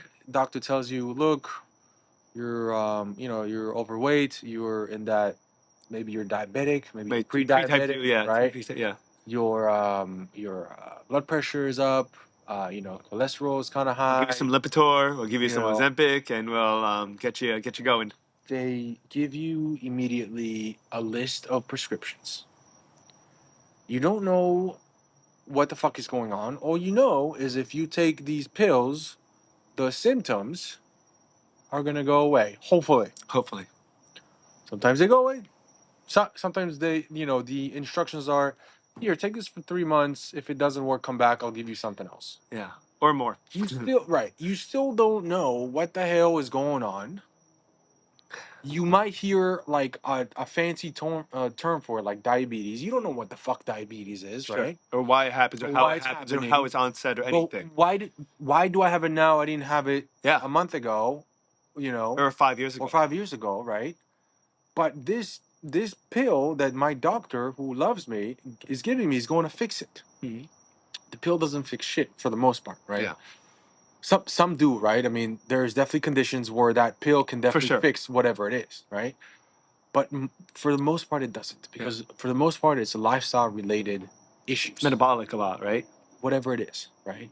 So if we're talking about diabetes, yeah, we're talking about like a metabolic disease, your ability to. But now we're linking. Have you heard about how the links between like dementia and metabolic health recently and stuff like that? Absolutely, absolutely, dude. Your dementia is I keep on telling my dad about this, dude. I'm like, Abba, I was like, you gotta move, you gotta eat better. I was like, I don't want you to end up being 70 and not knowing who your great grandkids are. it's crazy. You know? But the problem is They're that 80, at whatever. no point does education come in. There's no point lifestyle changes come in. Yeah. And I see this a lot. I see it a lot with patients that come to me after a list of other doctors I've been to. I see it a lot in my own family where I went to appointments with my mother, and they tell her, oh, your blood pressure's a little high. Here, take this medication. Well, hello, maybe her blood pressure's high because she's getting overweight. Mm-hmm. She's not fucking moving. Her diet is fucking crap. Yeah. Your blood pressure is going to go up. The blood pressure isn't the issue. Yeah.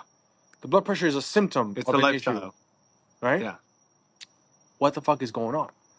So the first thing, they give her blood pressure medication. Now, don't get me wrong. Blood pressure medication is needed at crucial. times, right? It could definitely save your life. Especially in the meantime, while you're getting your lifestyle back on track. That is the goal, right? Yeah. It's a tool, just like any other medication. It's a tool to help until you can get your shit together. Mm-hmm. Now, are there times where you just cannot get your shit together? Yes, bro. People have It's hard. end stage cancers and a whole bunch of shit where there's just about absolutely nothing else you can do aside from minimizing the symptoms until you fucking die. And that's sad, but that's reality sometimes. But a lot of times it's not. Yeah. So why is medication the primary care? Yeah. Why is that the first line Of defense. of treatment? Why? Because it makes so much money. It's all about, you learn that healthcare is a business. It is not about you and probably never will be. And that sucks. My grandfather is a gastroenterologist. It was, and one of the things that he was complaining about, both towards the end of his career and as a patient himself eventually, was like, he's like, I've had the same patients for 20, 30 years. Mm-hmm. And like, I really did have their best interest in heart. Mm-hmm. Because towards the end of my career, the hospital, the hospital got bought out by some bigger, bigger regional hospital. Yeah. And he goes, and you weren't allowed to maintain a relationship with your patient. Like, you didn't know when you were coming in which doctor you were going to see. Right. You didn't know, like, as a patient, you're like, you walk in and like you get the doctor and you feel like you tell him your whole history and you tell him everything and he gets to know you and you get to know him and you trust him, and the next time you come in, 6 months later, you got to do the whole thing again with someone else. And maybe that person gets you, and maybe it doesn't. And maybe you remember everything you told the person, and maybe he doesn't. Maybe everything's on your charts, and maybe something's new, and you don't, and you have no idea. And he goes, patient care used to be about a relationship. He goes, and now it's and this is a doctor that's as pro, pharmaceuticals and medical format and structure and everything as you could be, And he was like, it just you don't feel like there's like a doctor and a patient should be a relationship, and it just became cold. Hang on, I gotta pee before you continue, okay? Yes, sir. Awesome. Yeah. So let's go back. To go full circle on the story. So school, Broward College. Get this teacher that you love. Okay. Speaks about the body like in a way that just captivates you. Absolutely. And you're like, maybe I could do something with this. When did you, first of all, mixed martial arts, MMA? Yeah. When did you start doing that? Oh my God. Okay. I mean, dude, you're really diving in my whole life here. Well, I know, because I'm first of all, I love this stuff. I kind of want to get into MMA. I'm afraid to get punched in the face, dude. I've never gotten to a fight. Then you absolutely have to get. I know, dude. I have to do it, dude. There's so many things. I feel like it's gonna make me like a man, if I like learn how to just like it's gonna be make comfortable with my body. It's gonna make you a better man. Yeah. It's not gonna make you a man. It's gonna make you a better man, and I'll tell you why. Because it fucking humbles you. And here's I'm gonna make this super quick, but I'm gonna give you the quick story. Yeah, sure. Quick story. Going back, active kid, got big into, the gym, Working out. working out. Naturally, I was always like a bigger-ish kid. Then I started working out. I started putting on some size, some muscle. I played a little bit of football, played sports. American football. Yeah. Okay. What'd you play? I just fucked around in high school. Okay, gotcha. I tried going to preseason tryout stuff. Mm-hmm. Practice was too early, so I just played with the team outside of Sure. school. I just liked, hitting people and stuff. Like, it was cool for me. Mm-hmm. I like being bigger, stronger. I wasn't faster, but I was definitely bigger and stronger than a lot of kids. And I just like that part. So, and then I'm lifting weights. I was fucking around. Like, we used to box a lot, just the kids. And I was like, yeah, I'm like invincible. One day, one of my buddies was like, yo, I just came back from this MMA gym. No way. And it's sick. At this point, I'm a senior in high school. Senior in high school. Okay. Dude, I used to make fun of all the wrestlers because they all wear freaking spandex and look like homos. And I was like, all you guys do is just fuck around. Like, I would definitely like handle all you guys if you're down to it. So I had a lot of ego. And, when one of my buddies who also like works out was telling me how he got, whooped and when he went to this MMA school, I was like, okay. Yeah, let's see it. Whatever, man. Yeah. And he's like, okay, you should come try it. Like, they do like a free class. Like, just come try it out for free.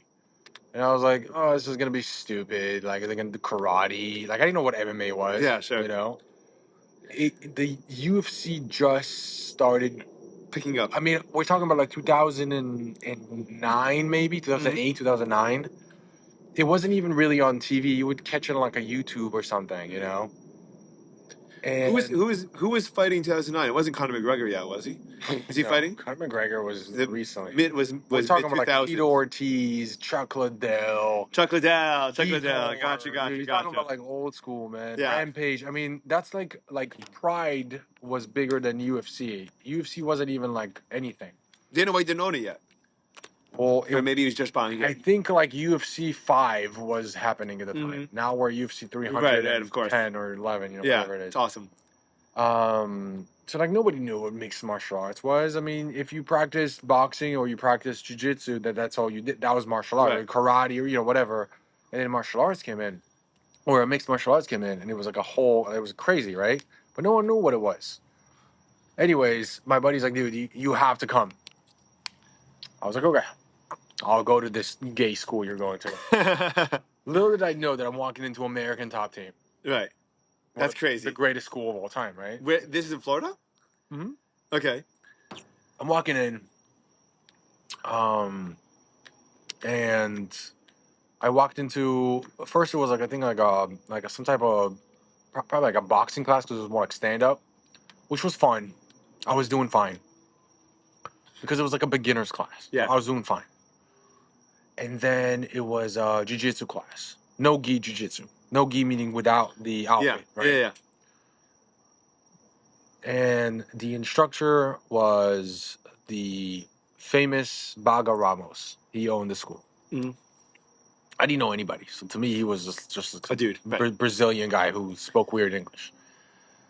He speak Portuguese. They got that weird accent. Yeah. Weird accent. It's like a weird Later, he became a role model. Okay. Then I was like, who the fuck is this guy? Yeah.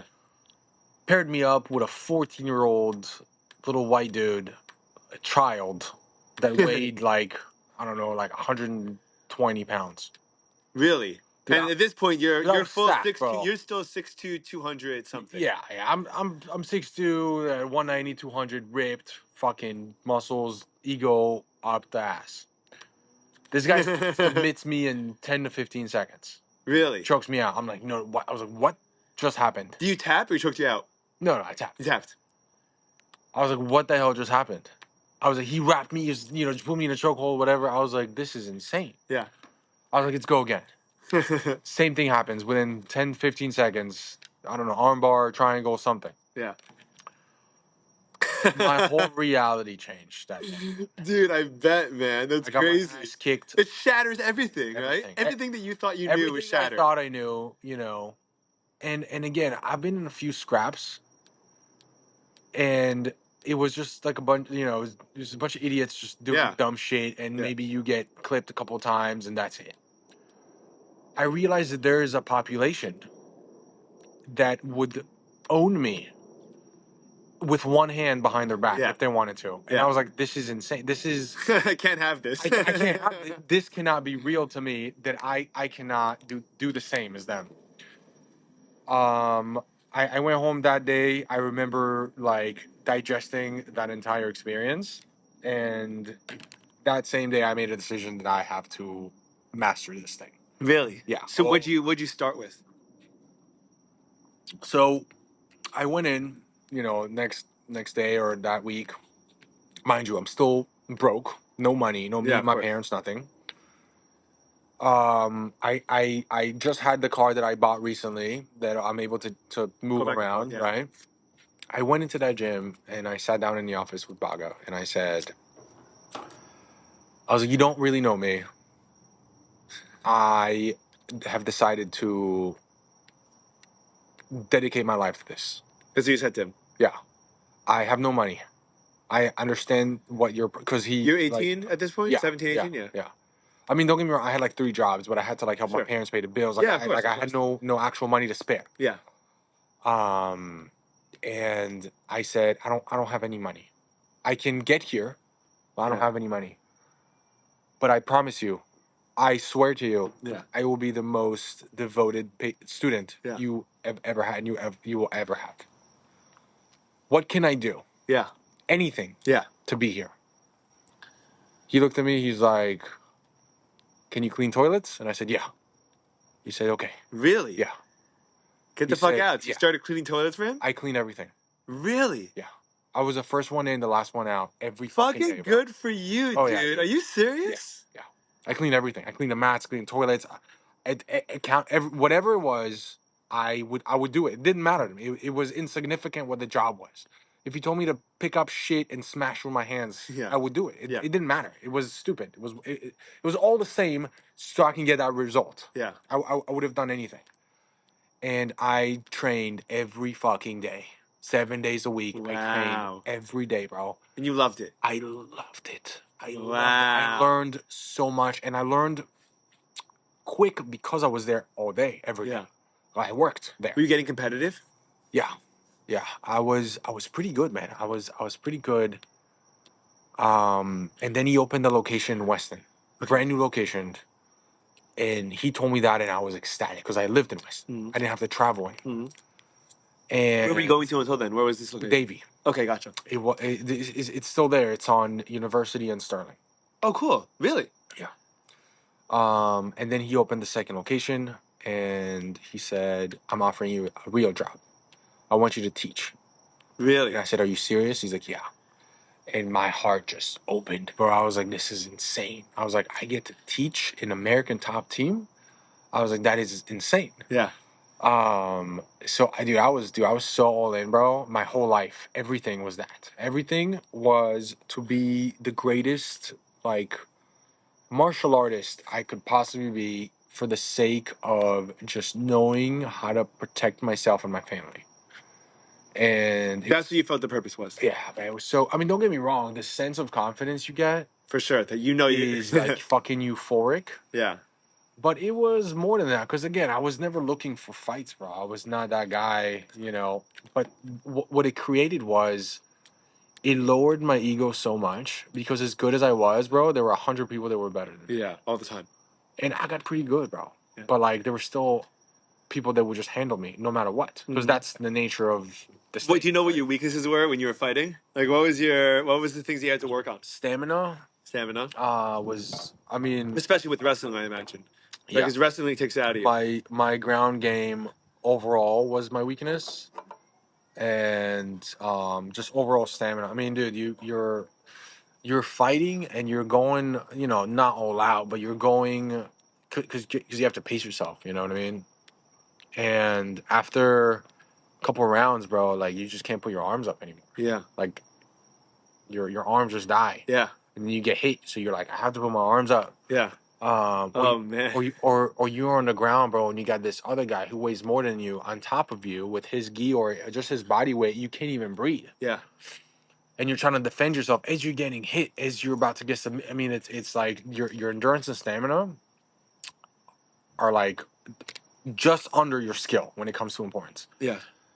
Anyways, I mean, I loved it. I was completely. Were you competing ever? Were they give you like I do was like competing in house, and in then house? my first real fight was coming up, and it was the weekend before my fight. I broke my hand, Really? and Does that that happen a destroyed lot? I me. feel like that happens a lot.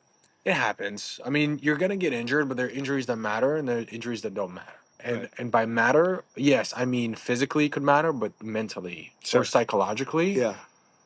you it will destroy your confidence, and that's kind of like what happened to me. I realized that I wasn't invincible anymore. I could When you break. broke your hand. Yeah. Wow.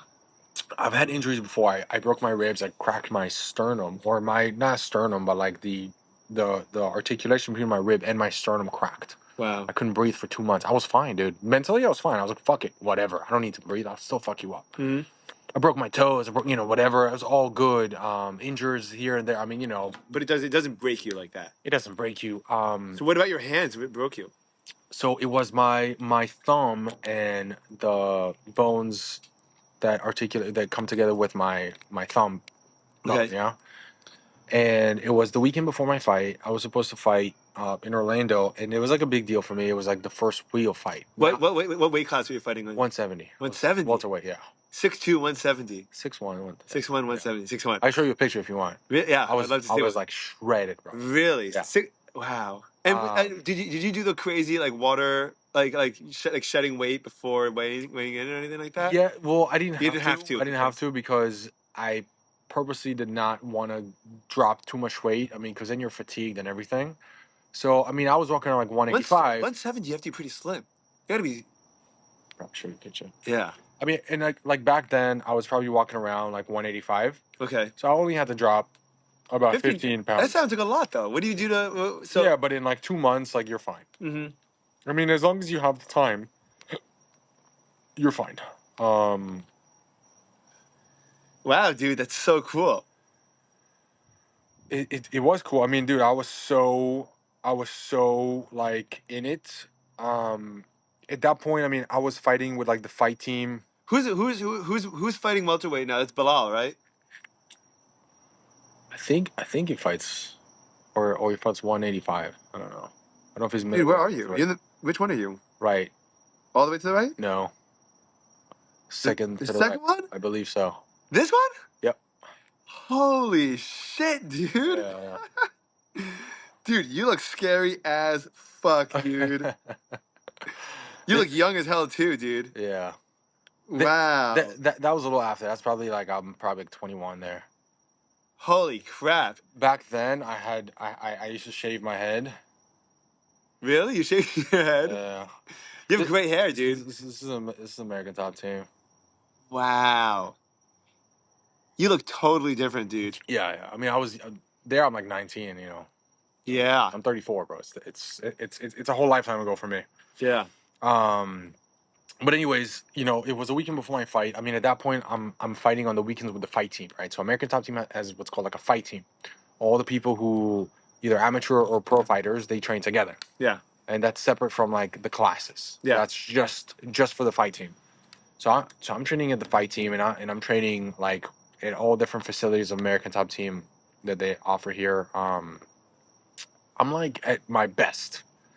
In my head, I'm invincible. I mean, Yeah. whoever you put in front of me, yeah, like maybe they'll own me, but like they only can own me so much. Mm-hmm. Like I'm still gonna get some hits Yeah, in. I'm that's still, right. you know what I'm There's no saying? one that's that much better than you. Right. Yeah. I'm good.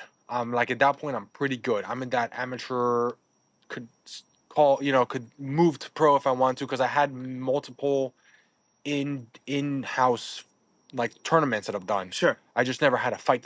Mm-hmm.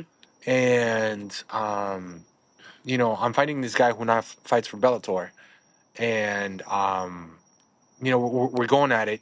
I would say at 100%. We're going Yeah. at it. And at that point, I mean, I had boxing gloves on, but they were like I think 12 ounce. or maybe 14, or What are they usually? 16, whatever. Oh, so they're a little lighter. Lighter on purpose, right? And it was in the first round. I connect is my jab hand, and I have like long arms, so that was my thing. Like I'm Yeah. always jabbing, Good right? jab, I'm yeah. creating distance, and then I'm going in, Yeah. and I hit him good, but my thumb hit his face, Ooh, and popped. it just broke. And you knew right away. I knew right away, but you keep going. You don't stop. You're fighting. Yeah. You don't stop. So I go to my corner after the round, and I tell my coach, I'm like, I think I broke my hand. He's like, no, you're fine. You just hit him hard. I was like, no, like I think I broke my hand. He's like, you're good. And then Do you ever take your gloves off? No. In the middle, you never take your gloves off. You're in the wrapped fight. up. You can't. Right. They don't come off. Right. They're wrapped. I go to I'm fighting second round. I'm like avoiding doing much with my jab. I just kind of block, and then I go my right. Yeah. Kicks. Are you a righty or a lefty? I'm righty. Mm-hmm.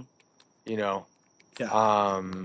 I finished the second round on my coach. I was like, I broke my hand. Yeah. I know I broke my hand. It's painful. Like even with the adrenaline, I'm like, it's really bad. Yeah. I finished the round. Take the gloves off. My thumb is like a turkey leg. Yeah. Holy It's so fucked crap. up, man. And I'm like, I look at him. He looks at me. He's like, I think it could be okay. I was like, okay. My coach is my everything. I listen to whatever. If he says eat shit, I eat shit. Like whatever it is. And the mentality you got to have is one of like, I'm unbreakable. Yeah. I go home that night because it was already nighttime. I ice it, and I go to sleep with ice on my hand. I walk in. My mom was like, "How was it?" I'm like, "Great."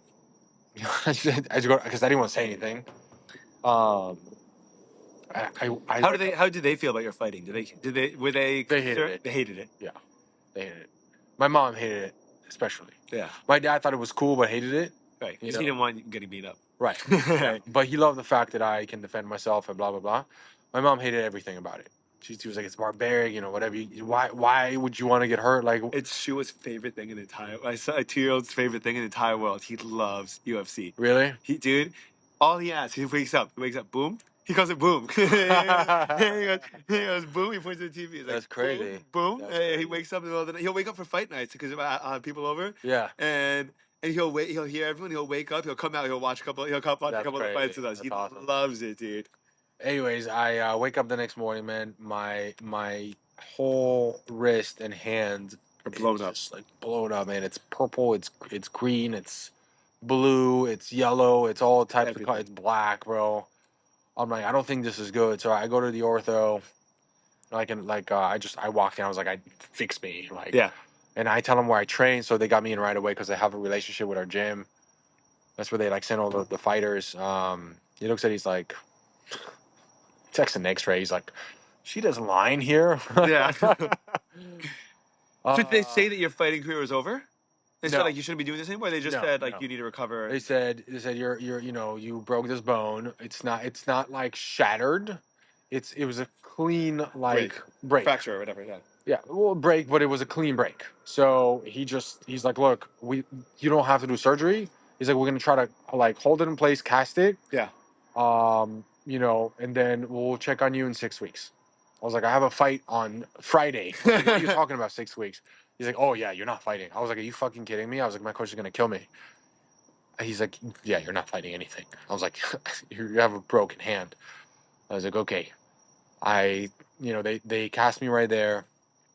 I go to the gym that same day, and I don't know what the fuck I'm like. How am I gonna show this to my coach? He's gonna be upset. Your coach is also the owner of the gym, yeah, and the person that gave you a shot and everything. I had multiple coaches under that same gym, but he was the owner and the main coach. Right.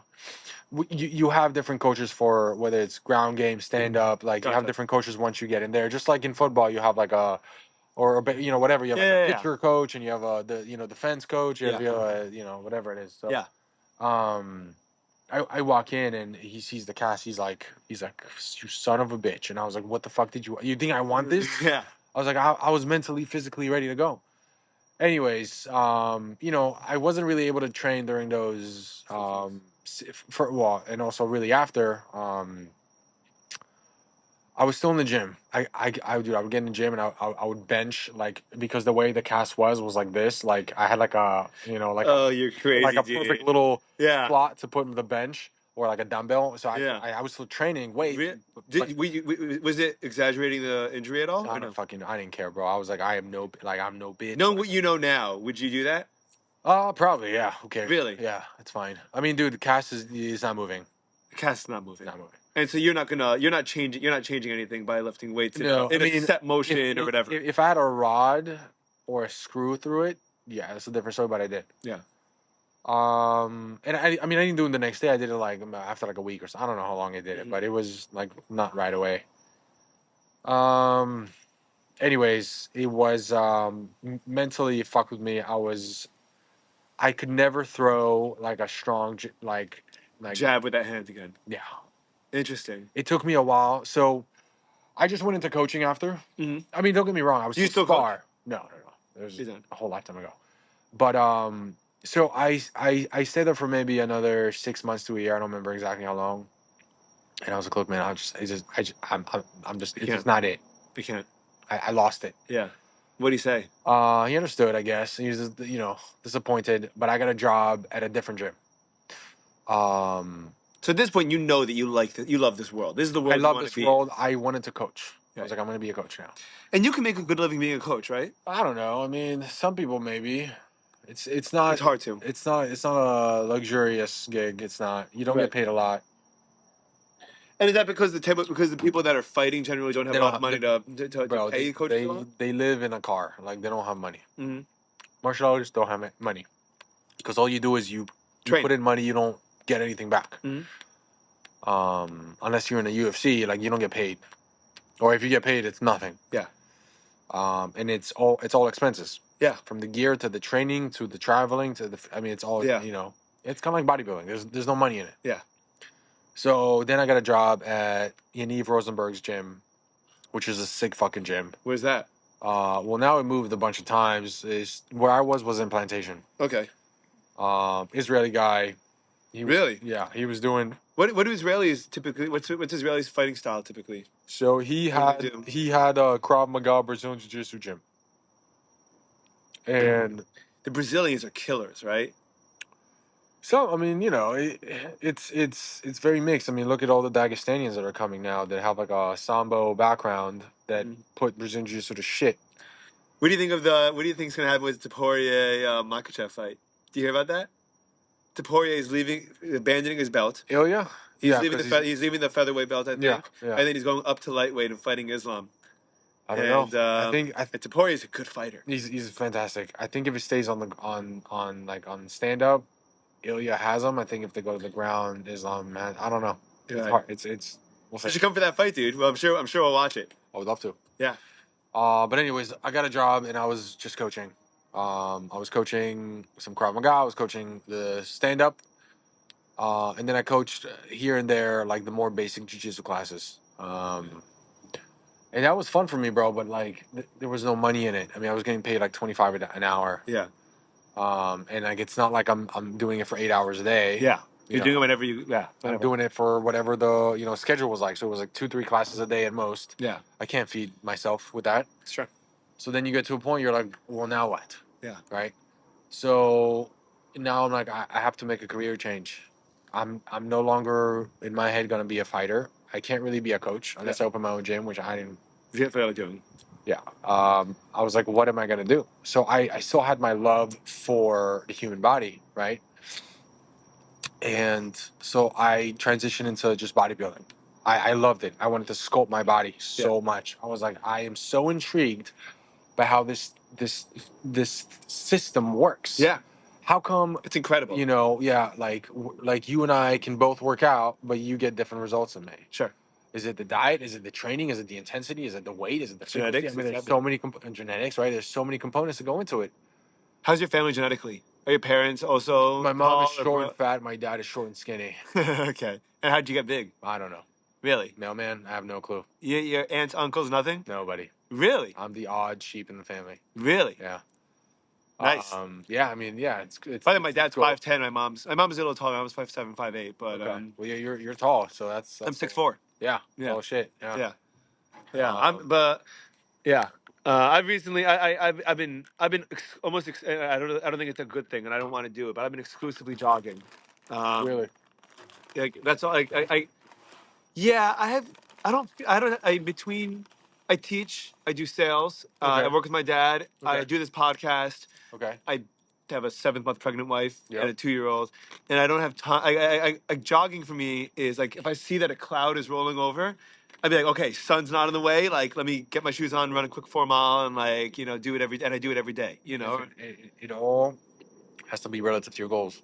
What are your goals? My goal is to be healthy. Then jogging is fantastic. My goal is to be healthy, but you should now definitely do some weight training. I need to do resistance. Sure. Work. I need to do resistance. But Work. if your goal is to be healthy, then that's great. But if you Yeah. told me your goal is to be Arnold Schwarzenegger, then I'm like, well, you're probably. But one of the things I do want to do is I really like. I am a wimp. Like I know, and I know that I'm only a wimp because I haven't been exposed. Like I'm not wimpy about things that I'm exposed to. Like I'm just wimpy about things I've never done before. And so like to get my like that first. So I'm just there. I just need a tiny push to get started because like I'm practically there. Even if I do it 3 or 4 times a week, I'll be Do what? like either. Hypothetically, I would like to do mixed martial arts. Hypothetically, I would like to train for 3 or 4 times a week and learn how to like be physically. Come to where I'm at right now. Yeah. They have 6:30 classes in the morning. 6:30 classes in the morning. For how long? An hour. An hour. Yeah. Mhm. And what is it? It's mixed martial arts. It's everything. Okay. We'll talk about expenses and details and everything another time. But yeah, definitely want. I want to get myself into that world. I'm constantly looking. I think that the way I look at people or myself or the world is like we all have like these blindfolds on Sure. of like what we're familiar with, and we try Yeah. to stay within those blindfolds. But where we really experience satisfaction and growth and the valuable experiences of our life is when we push the blindfolds open a little bit more and like we're able to get a little bit more in. 100%. And I keep on trying to push myself to do uncomfortable new things. Very And I cool. think this is really one of the more important things that I'm like, I know I got to do. Whatever you're afraid of the most is what you should do, Yeah, I know. or at least try to do. Yeah, I know. For sure. Yeah. And where I work right now, which we can get into a little bit, I work at really an elite facility for athletes. Mhm. There's a whole MMA gym team in there, and I work almost exclusively with amateur and pro football players. Really? Those are my clientele. Yeah, Right now? right now. So you told me you started your own business. And by the way, the whole thing started. By the only reason I wanted to get you on the podcast is because I wanted to talk to you about starting your own business, and we're an hour and a half in, and we haven't even started that. Okay, But, so in yeah. 2 minutes, I will give And we you the can go- we- timeline yeah. of how I got there. And then we can talk about it. So you told me. So after MMA didn't work out, Yes. I went back to school. Went back to school. I don't want to call it back to school. I actually cared about school. Sure. I got infatuated with learning how to optimize The body. the body, and I got into bodybuilding. Back then, I was dating a girl, and she was like, "I want to do a show. I want to compete Cool. in bikini, right?" And I was like, "This is so stupid," but okay. Okay. So I was like, and she goes, "Well, this is gonna be really tough. Can you do it with me?" And Really? I mean, I was like in like a decent shape, and Sure. she's like, "I think you will do well. Let's do it together." And I was like, "Okay, sounds good." Cool. So she did her homework, and she found a coach who was fairly local and was pretty well known. And we signed up, and we got into the program. So he gave us all the training, all the exercises, and all the diet. What's bodybuilding based on? Like how does that system work? Like how do you compete? What's it based on? There are different categories, and there are different classes within the categories. So what were you going for? For men, you have men's physique, which is like the beach body look. Okay. Which is what I went for at the time. Nice. But you obviously had based on that picture, right? Yeah. Then they introduced more recently classic physique, which is like the old school bodybuilding. Okay. and then there is bodybuilding, which is like as big and buff and ripped as you can be at the same time. Which And is does this include performance enhancing drugs or no? absolutely, Absolutely. yeah. Cool. I mean, you don't have to. Whatever you can physically do, you do. Yeah. Okay. For all those categories. Yeah. Yeah. And then within each category, so within men's physique, within classic, within bodybuilding, you have classes based on your height or your weight. Mhm. If it's based on your height, so let's say depending on how big the show is, there might be 5 or 6 classes. So let's say between, or I would say up to 5'8", Mm-hmm. 5'8" to 5'10", 5'10" to 6, Mm-hmm. 6 to 6'2", Right. They all 6'2" and these beyond, ranges. right? Sure. Yeah. And if you're also in classic, then you also have a weight limit. You can only weigh so much for this weight class, for this high class, Okay. and blah blah blah blah blah. So you, depending on what division you want to be in, and you're put in a category, and then there are certain standards, right? So the symmetry, the fullness, how lean you are, blah blah blah. They all have to come to play. That was for me really cool because again, I like sculpting the body. I like really molding things and kind of like being artistic with the way that I look. Sure. Because it requires a lot of intentionality, a lot of Exactly, right. yeah, and you're dieting, you're moving all these. It's an art. The factors. reason why they call it arts, martial Absolutely. arts, is because it's really an art. Right. So bodybuilding was an art, right? You're sitting here and sculpting the body, and then the way you're portrayed on stage is also right. The way you pose, it's Sure. artistic. Wow, interesting. Oh, it's super, dude. And so you have to consider your performance. Oh yeah. It's Wow. huge. You're not just standing there like an idiot. Yeah. And You're a lot of times people who know how to better showcase their body win for sure over those who might have better bodies but for don't know how sure to show it. for sure. Well, think about music, right? It's not the best musicians that are famous. It's the ones that sell themselves the most. Yes, exactly. So, and then there's the whole factor of politics. Sure. Which is a shit show, and what drove me completely away from sport. Really that. And the thing that drove me away from the sport and into school was the outdated way of going about dieting and training. Gotcha. Right. So I started with this coach, and he's giving us a workout routine, which was very challenging, and then a diet, which was also very challenging. But that didn't deter me at all. What deterred me was that everyone got the same diet. And I was like, how does this make sense? We're in different divisions. We look differently. We have different goals. Yeah. Why the fuck do we all have the same diet? It doesn't make any sense. And when I would ask the questions, again, going back to asking the questions, I was like, Coach, why am I eating tilapia and asparagus 4 times a day? Oh, it's the best. I'm like, yeah, but why tilapia? Yeah. Right? Like, why not cod or salmon or chicken or tuna or beef? Why? Yeah. No. It's the best if you want to get lean. Yeah, but what's in the tilapia? That makes it lean, right? That makes it lean, right? Or or whatever. Oh no, it thins your skin. I was like, my skin's getting thinner. I was like, what does that have to do with body fat? Yeah. Right? I mean, like. Yeah, you're asking the right questions. Just make it make sense, right? Yeah. And at that time, I was about halfway into my bachelor's degree, which at that time I was going to FAU for exercise science and human performance, or health, whatever, exercise science. And there was a little bit of nutrition, but not much in that degree. It was a lot about training and periodization and learning the human body and how to optimize it from like a training perspective. I was also involved a little bit in research. I was big into understanding how what is the best. Like I always cared about, okay, but like how do I maximize this? So like if bench pressing 225 is good, like what's better? Like doing more weight, doing more sets, doing more reps, doing more like what is it? How much rest in between sets? How many times a week should I train this muscle if I want to, you guys use bone density machines ever? Yes and no. You could, because you use it for body fat. I sell it to a lot of people that use it for body fat composition and not body so much. So they would use something like a bod pod or underwater weighing to understand more the body composition. Okay. They'll use something like a DEXA for bone density and stuff like that. Right. So I'm sitting there, and like in school I loved it, right? Because I would ask my professor, I was like, yeah, but what about this, right? And they would have an answer, or they would like, great question. Yeah. And they would ask my coach, who's supposed to coach me through this really tough journey. they would just give me these like stupid fucking answers that would piss me off. I'm like, okay, but no, but like why? Yeah. And like what's better than that? And Yeah. like why this and not that? I was like, dude, I hate tilapia. I was like, I'll eat it, but like, Yeah. but like, just make it make sense. Yeah. And Sell it to me. yeah, dude, it's bro. You have never been more mentally challenged than when you're hungry, and you're told to eat this food that you fucking hate, and you'll do it. Yeah. Just make it make sense. Yeah. Just fucking make it make sense. Yeah. Right. And it just never made sense. And I'm asking this coach, and that, I mean, I started asking like the best of the best. No one knew fucking shit is what I realized. Really? I was like, this is fucking insane. I was like, I don't get it. And then we're getting closer to showtime. Oh, so we picked a show. Getting closer to showtime. 4 weeks out, I got sick. Oh, And man.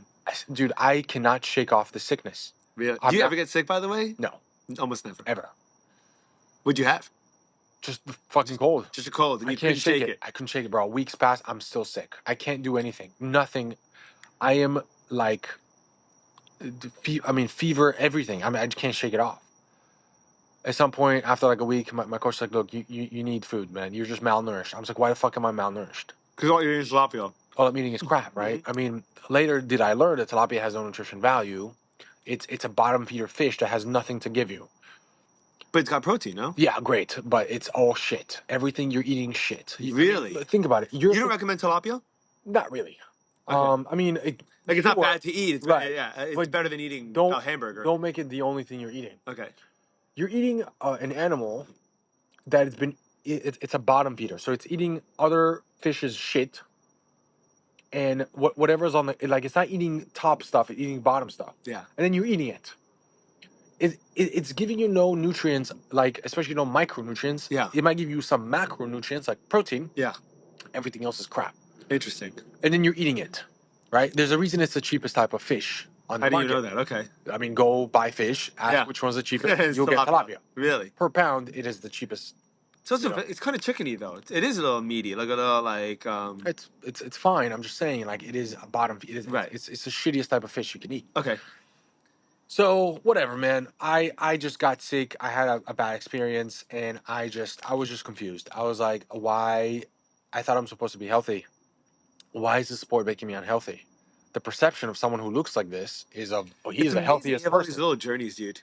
Yeah, I mean, that's life, right? I know, but it's I like to endeavor, bro. I like to. That's what it's. But a lot of people don't put themselves in a situation to have all these endeavors. Like, I think these struggles are good. Like, these questions that you ask, like that you've been like you find yourself forced to ask these questions over and over. What's the point in school? What's the point in why am I lifting like this? Why am I fighting like this? Why am I eating like this? Yeah. Like, just to live the life. Like, I don't think most people even think to ask themselves, like, why am I doing what am I doing ever? Forget about several times in the course of 30 years. It's just a personality thing. I've always been one that questions, not with bad intent, with good intention. Yeah, sure. Just like, why? Why? Yeah. I was always curious. Even as a child, my mom would always tell me, right? But anyways, so I got really frustrated. I was like, this is insane. I was like, I have the same workout as everybody else, the same diet as everybody else. And it's not, I'm not blaming the coach. I'm just, this is just what the situation was. That was reality in the industry at that time. Mm-hmm. I got really fucking pissed, man. I was like, this is insane. And at that point, I was like, I need to figure this out again on my own. Yeah. So I started just diving in, man. I started following a lot of people that at the time were very new, like Dr. Lane Norton, man, like people like him who were like scientists, like PhDs into nutrition dietetics. Sure. And back then he just had a YouTube page. There was no Instagram. There was no Facebook. There was just YouTube. Maybe there was Facebook. No, there was Facebook, but I people weren't using it to spread information like you do today. I was just watching all his YouTube videos, and he would talk about nutrition and debunking all the shit because he was a bodybuilder at that time and a PhD, and he had a PhD in nutrition dietetics, and he specialized in this. And I was like, this is insane. It's awesome. So then I met another guy who actually was a professor at my school who was friends with him.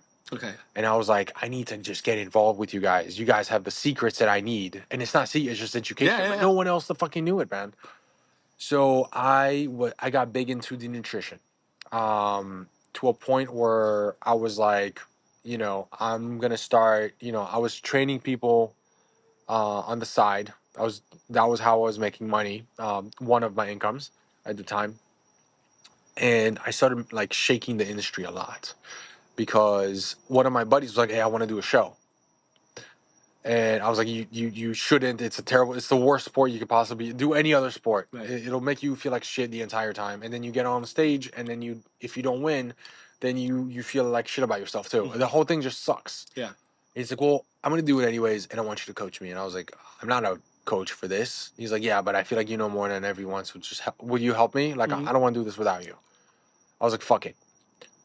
So we went and we did a show, man, and I want to say that I don't like to take credit, but I was one of the first ones who implemented the macros, like counting macros, when it came to dieting for shows, at least in this area. Yeah. Not in the world, but in this area. Sure. So, you know, and then Instagram came out. We started posting about Instagram, about his journey. He had more followers than me, you know, but whatever. So like, he got attention. And then more people were like, dude, like, what are you doing? Like, this is not what you're supposed to do. Like, where's your chicken and tilapia? I was like, he's not eating once in his lifetime. He's not gonna eat it. Like, fuck this. Yeah. He doesn't like it. He doesn't So like it. why would he eat it? It makes no So sense. what's he eating to me. instead? Chicken, whatever. Yeah. You know. And we got to the show. We're backstage. He's eating cookies and drinking water, which was like frowned upon. It was like illegal. Yeah. You're not allowed to drink water because it makes you look bloated. No, it fucking doesn't. It shuttles the water, if as long as you have carbohydrates and sodium, into your muscles to make you look full, not flat. Okay. Anyways, man, he gets on stage, man. He fucking wins the show. Really? Yeah. Everyone's like, "Who are you?" Wow. He's like, "This is my coach." And they're like, "Who are you?" And I was like, "I'm just a guy who's really curious." And And how old are you at this point? I don't know, 24 maybe. Nice. Um, And do people treat you like an adult as a 24-year-old at that point? Or are they treating you like a 24-year-old, like a kid? All the other coaches that were there, because again, it's a small industry. Yeah. So you only have so many coaches that are known, and they go to every show, and every show they bring in a bunch of athletes. So it's like you have like your 3-4 teams that are known. Yeah. In South Florida, at least. Yeah. And they were like, who the fuck is this guy? This young kid coming in here talking nonsense about science and macros and not eating chicken or tilapia and asparagus all day and drinking water and eating cookies backstage. And I was like, I don't know. Like, Yeah, it works. Like, I'm just not an idiot. Yeah. Like, and I shake this bitch up, bro. And I was like, I need to know more, bro. So I went and I got a master's in nutrition. You did? Yeah. Nice. I was like, I need to know more than everyone. Yeah. I was like, this is not enough. Like, I need real credentials. What was school like for that? It's fucking, dude, that was my favorite time. Wow. I'm so happy to hear that. I That's finished amazing. second in my class, and I should have won. I should have became the valedictorian, but I didn't because one teacher gave me a B. It was the only B that I've ever had, and my GPA was 3.97. Wow. And I got second in my class. Oh man. Pretty good though. Pretty good. But anyways, I excelled so much because I had so much love for it, bro. They invited me to speak at the Arnold. Like, it was a very cool experience for me. Because of how much passion I had for it. And at that point, I you feel like you're making something of yourself now? Yeah. I mean, dude, I had somewhere between 20 to 25 active competing clients. Yeah. And awesome. then a bunch of others that are not competing. Yeah, sure. But active competing clients that I'm taking to shows every weekend, and then in different states. Dude, I would fly at least once a month to do a show somewhere else. Amazing. It was incredible. Yeah. Bro. And you know, I'm taking people, they go pro, like it was insane. And they're like, who the fuck is this guy? It was a very exciting, cool time in my life. I was so I was so knowledgeable compared to a lot of other people that it shook everything up, bro. It created a lot of hate. Did it? Oh yeah. Dude, they would talk so much shit about me. But I was like, okay, well, we're winning. So yeah.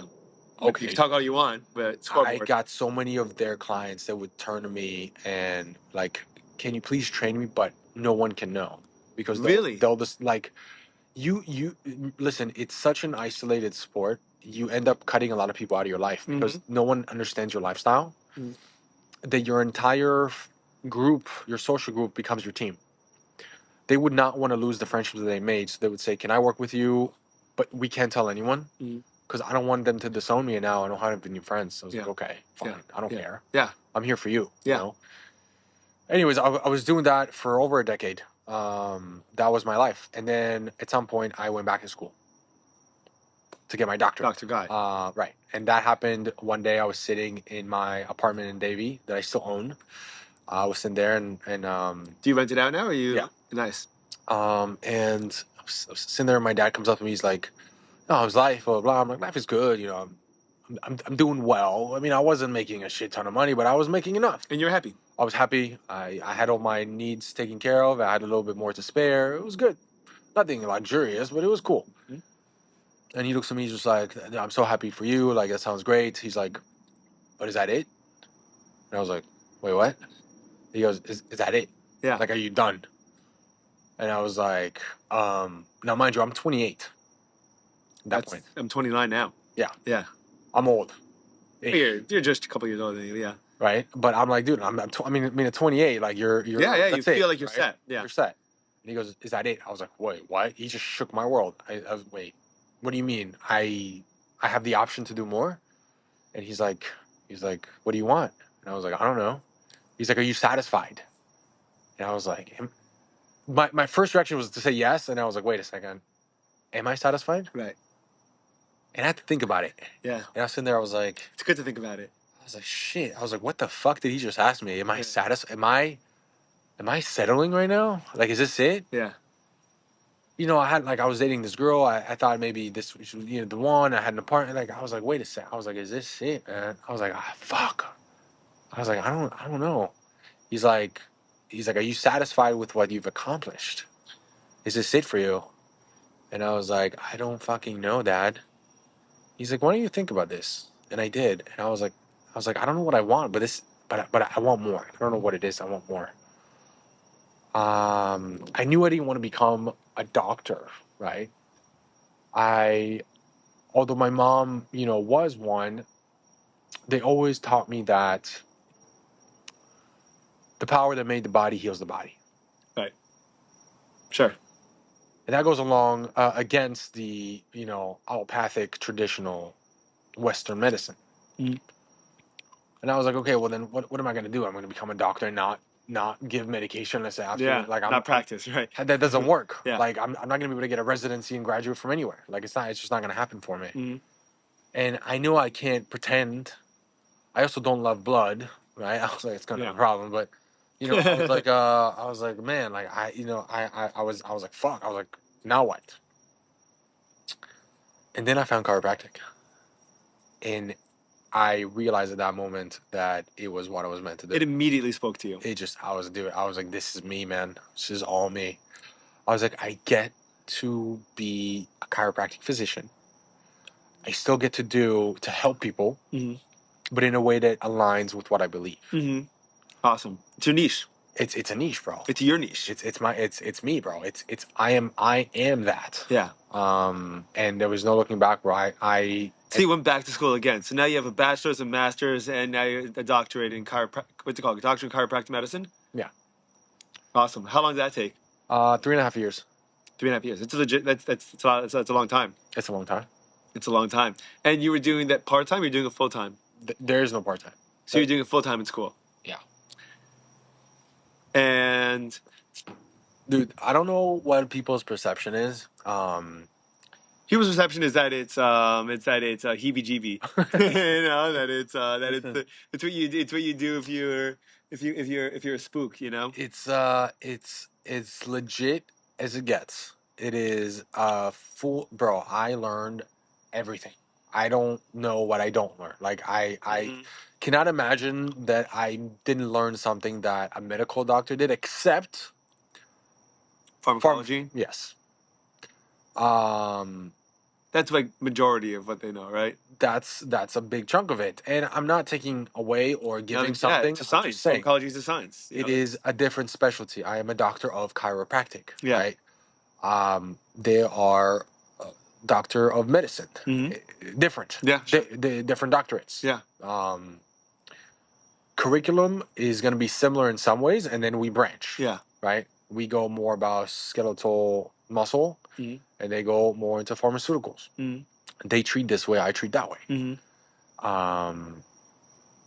And I mean, I loved my program, dude. It was so fucking cool, man. It's so great to hear that you eventually love school. It's so great to hear the full I would circle. Because say, most people bro, just give up. Most people are like, fuck that. Like myself, fuck that experience. That was miserable. I'm not doing that again. don't And get me wrong, it was the hardest time of my life. those 3 years, 29 to 30 or 28, 29 to 31, 32. When it came to stress, I mean, bro, you are in class from 7:30 to 4:30, 5 days a week, and then you study from 4:30 until you go to sleep, and then from morning to nighttime on the weekends. Right. There's no There's no downtime. time for life. Bro, COVID was happening and I didn't know COVID was happening. Yeah. Do you understand? Yeah. There was no time for I couldn't do anything. I couldn't celebrate a birthday. Dude, my dad turned 70 and I couldn't go see him. Really? I couldn't. I had to send him a video and it broke my heart. Wow. I had to study for an exam. Like there's Yeah. not didn't have a minute to spare. Mm-hmm. And as amazing of a student as I was, finished second in my class from grad school, I was very mediocre in chiropractic school. Really? Grade wise. Right. Grade wise. Yeah. Yeah. Absolutely. Interesting. Yeah. Because it was a different pace, different application. The different... load of information was overwhelming every single day. Oh man. Every day you're like, I don't remember anything. It takes insane resilience. Insane. You want to quit every day. You're like, I there's no way I could do this. And you're like, let me just do this for one more day. Just one more. I think that's the key to to succeeding in almost anything is if you can. I think most people drop out before that one more day hits. Before you keep on going one more day until you don't have to go one more day. But I think most people don't. I think the people that don't make it, I think the same thing about my podcast, for example, right? It's hard to get guests. It's hard to find people that are interesting and interested to talk. Yeah. To and to talk with and. It's hard to do I do solo episodes for an hour, and every Really? single time or 45 minutes to an hour. Yeah. And every single time I go, just this episode, just one more day, just push one more day, just one more email, reach out one more person, get one more person on. And I was like, and if today's the day I quit, then I didn't make it. If today's the day I quit, then I'm checking out. And I'm like, and I don't want to be that guy. I'm not a checker. I can't be the checker outer. I've done it before and I hate the feeling and I've quit things. Sure. And I felt like shit about it. I mean, look, there's a time and a place, right? But you have to ask yourself, why am I doing this? Right? Am I quitting because I maximize my effort and my resources and I just see this going nowhere? Yeah. Or am I quitting because I'm afraid? Yeah. Yeah. And most of the time that I quit is because I was afraid. Okay. Yeah. Well, that's something that you have to fear is something that resonates very strongly in me. It's my biggest challenge is fear. I hear you. You're not the first or the last because fear is the biggest demotivator for everything. For everyone. Yeah. No doubt. But yeah, I mean, dude, it was tough. And I'll tell you what, man, this is my reality, but also don't forget life happens. Yeah. And life brings its own challenges, Sure. bro. I mean, I had moments where I was like, not only am I taking it one day at a time, I'm taking it 1 hour at a time. Yeah. Just let me get through this 1 hour, bro. Yeah. And then I'm like, let me just get through one more hour. Good for you, dude. Dude, it was fucking tough, bro. It's amazing that you do that, dude. It's amazing you did that. It's really amazing. It was cool. And then somehow you fucking graduate. You're like, holy shit, I just did this. Yeah. You look back, you're like, how did these 3.5 years just pass? Yeah.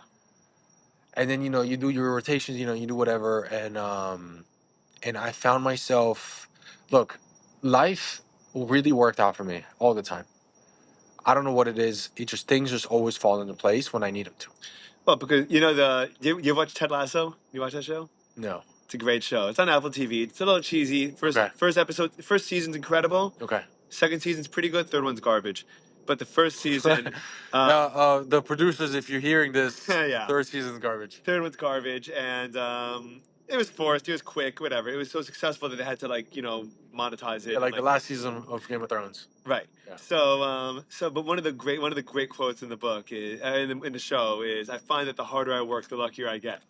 Yeah. And right.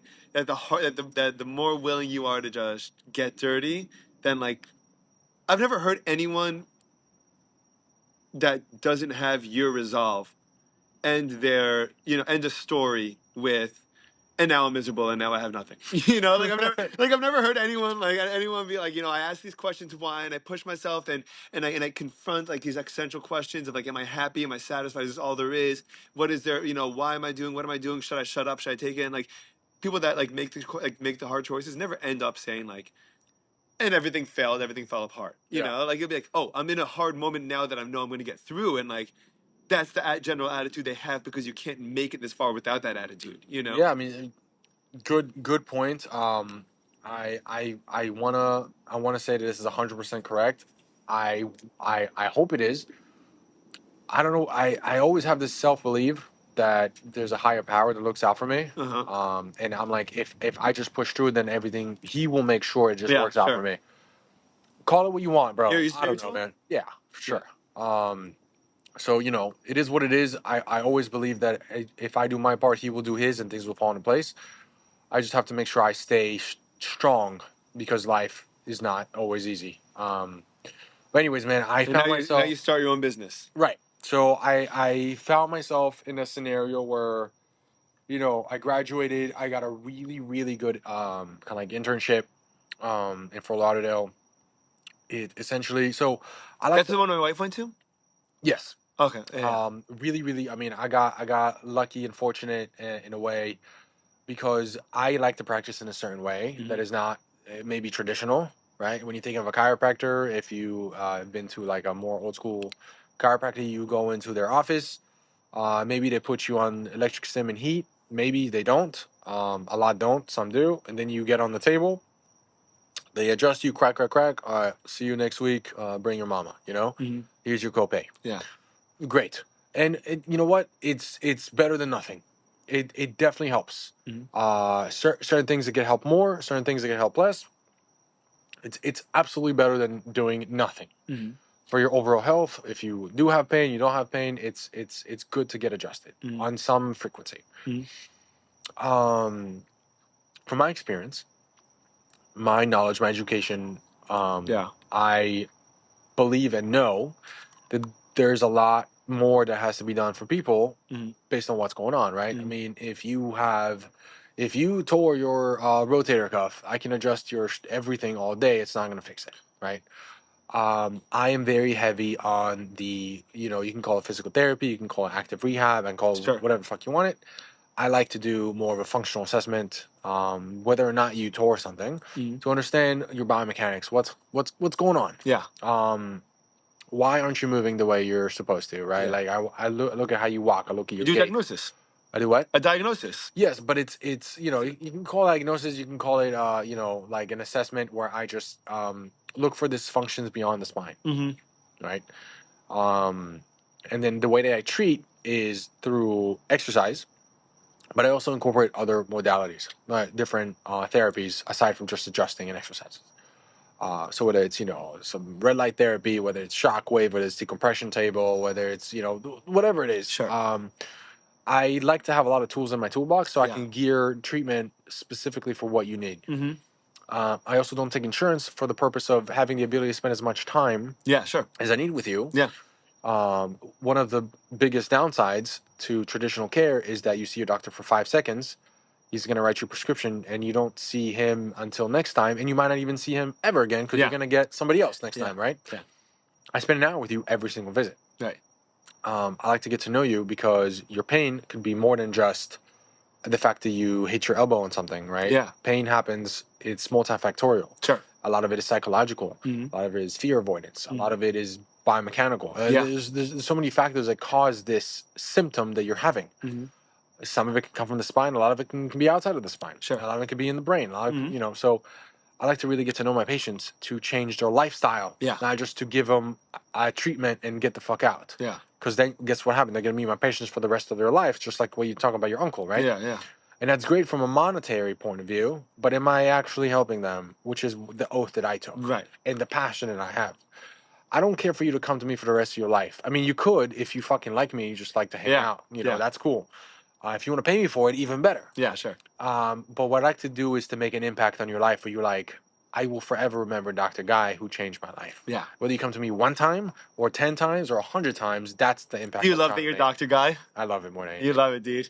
Because you earned it. I earned it. I had a teacher when I was in ninth grade, and he walks into class and he writes Dr. I forgot his first name, Dr. Bailey. And he's like, you call me Dr. B. He goes, you talk to me Dr. Asshole. You call me anything you want. He goes, you got to put the doctor in there. 'Cause I worked too fucking hard, for That's too right. many years That's right, bro. to just throw away that title because I'm teaching high school. I'm teaching Yeah. high school, whatever it was. Dude, 10 years of school, bro. You better put that D up Yeah. before my name. Yeah, of course. Good for you, of course. So that's how I chose to practice. So I was lucky to earn that internship, which then turned into a job. He offered me a job.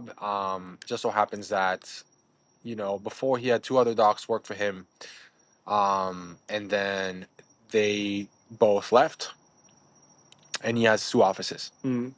So he essentially hired me, and he handed me an office. And he's like, look, I know you're new. I'm kind of counting on you to help me grow the business. Nice. Here's an office. I need you to make me money. And I was like, holy shit. Yeah, it's crazy. But I was like, who better than me? Sure. Right? I was like, this was meant to be because It's a huge it learning was meant to be. opportunity, too. It was. Because you're essentially getting like the funding and the name and the backup and the reputation, and you're just He learning said, everything what do yourself. you need? Yeah. I got you. Yeah. I got a few new machines. I hired a few staff, and I ran that bitch till I couldn't run anymore. I worked there for a few years, and until I felt like I maximized myself. Yeah. I was like, this was amazing. Yeah. But I always knew this is temporary. Yeah. Well, I got to a point where, my contract was going to renew. And, sure, there was a little bit of negotiation with the contract. There's certain things that I wanted. Yeah. And, it was a little back and forth. It was Business. never about the money for me, though. Right. I'll be honest with you. I mean, look, at this point, I make enough to be okay, right? Yeah. Like, I'm not starving. Yeah. The wife and I want to have children this Yeah. year, God willing. Yeah. We also want to buy a house. Mhm. And the way that, when you work as an employee, There's a cap. There's a ceiling. there's a ceiling from the money, but you're also limited and restricted in your ability to have a schedule. Mm-hmm. You work your 9 to 5, whatever that 9 to 5 is. For me, it was 8 to 7, right? Yeah. It's 4, 5, 6 days a week. Yeah, it's long. But you have an X amount of PTOs, Mm-hmm. and then what? Yeah. And even when you take the PTOs, I mean, I ran an office. Yeah. So when I'm not there, the office is closed. Yeah. So although I had PTOs, it was like, but you can't really take them. Yeah, exactly. Right? You had to have a really good reason to use that. Right. So like when I got married, it was like a day off. You know what I'm saying? And when I had to go on my honeymoon, I got to take 5 days off. Right. Where'd you go? Punta Cana. Nice. Yeah, it was dope. But I wanted to take 2 weeks. Yeah. And I knew, I want the wife to get pregnant soon. I want to be there. I don't want to miss anything, bro. Yeah. I'm just like that. I don't want to miss. By the way, if you want to know ultrasounds, my wife's a tech. We got fantastic. A machine. We got anytime you want. We'll head over. That's dope. Happy to hook you up. Absolutely. So I'm thinking ahead. And I'm like this is not gonna work for me because I'm gonna end up disappointing my boss who's counting on me, and I get it. Mm-hmm. But hey, I have a life. Yeah. Right. So how do I make this good for me? Mm-hmm. And I was like, if there was ever a time to make a move, it's right now. Good for you. Before I renew a contract for a year. Good for you. And I was like, I when I told him, I was like, look, man, I was like, I don't know how to say this. I'm leaving. Like, he's like, what's the plan? I was like, I don't know, but I will figure it out. Yeah. He goes, how long do you need? I was like, whenever. I was like, I'll leave today if you want, but I'll take a couple weeks. Yeah. Look, it really, really, and I mean this from the bottom of my heart, mattered to me that I'm not leaving on terms where it's going to hurt the business. Sure. or the patients. Yeah. Dude, I've been working with the same patients for a couple of years. Yeah. I don't want them to now get fucked. Oh, yeah, guy's not there, right? And some Joe Schmo is because he's gonna have to hire someone quick. Mm-hmm. I didn't want some Joe Schmo to come and like do a bad job. Like I helped the practice to a certain standard. It's my baby in a way, right? So I ended up giving him a month, although I was ready to leave immediately. Dude, that's very nice of you. I found this gig that I work right now. It came out of the fucking blue.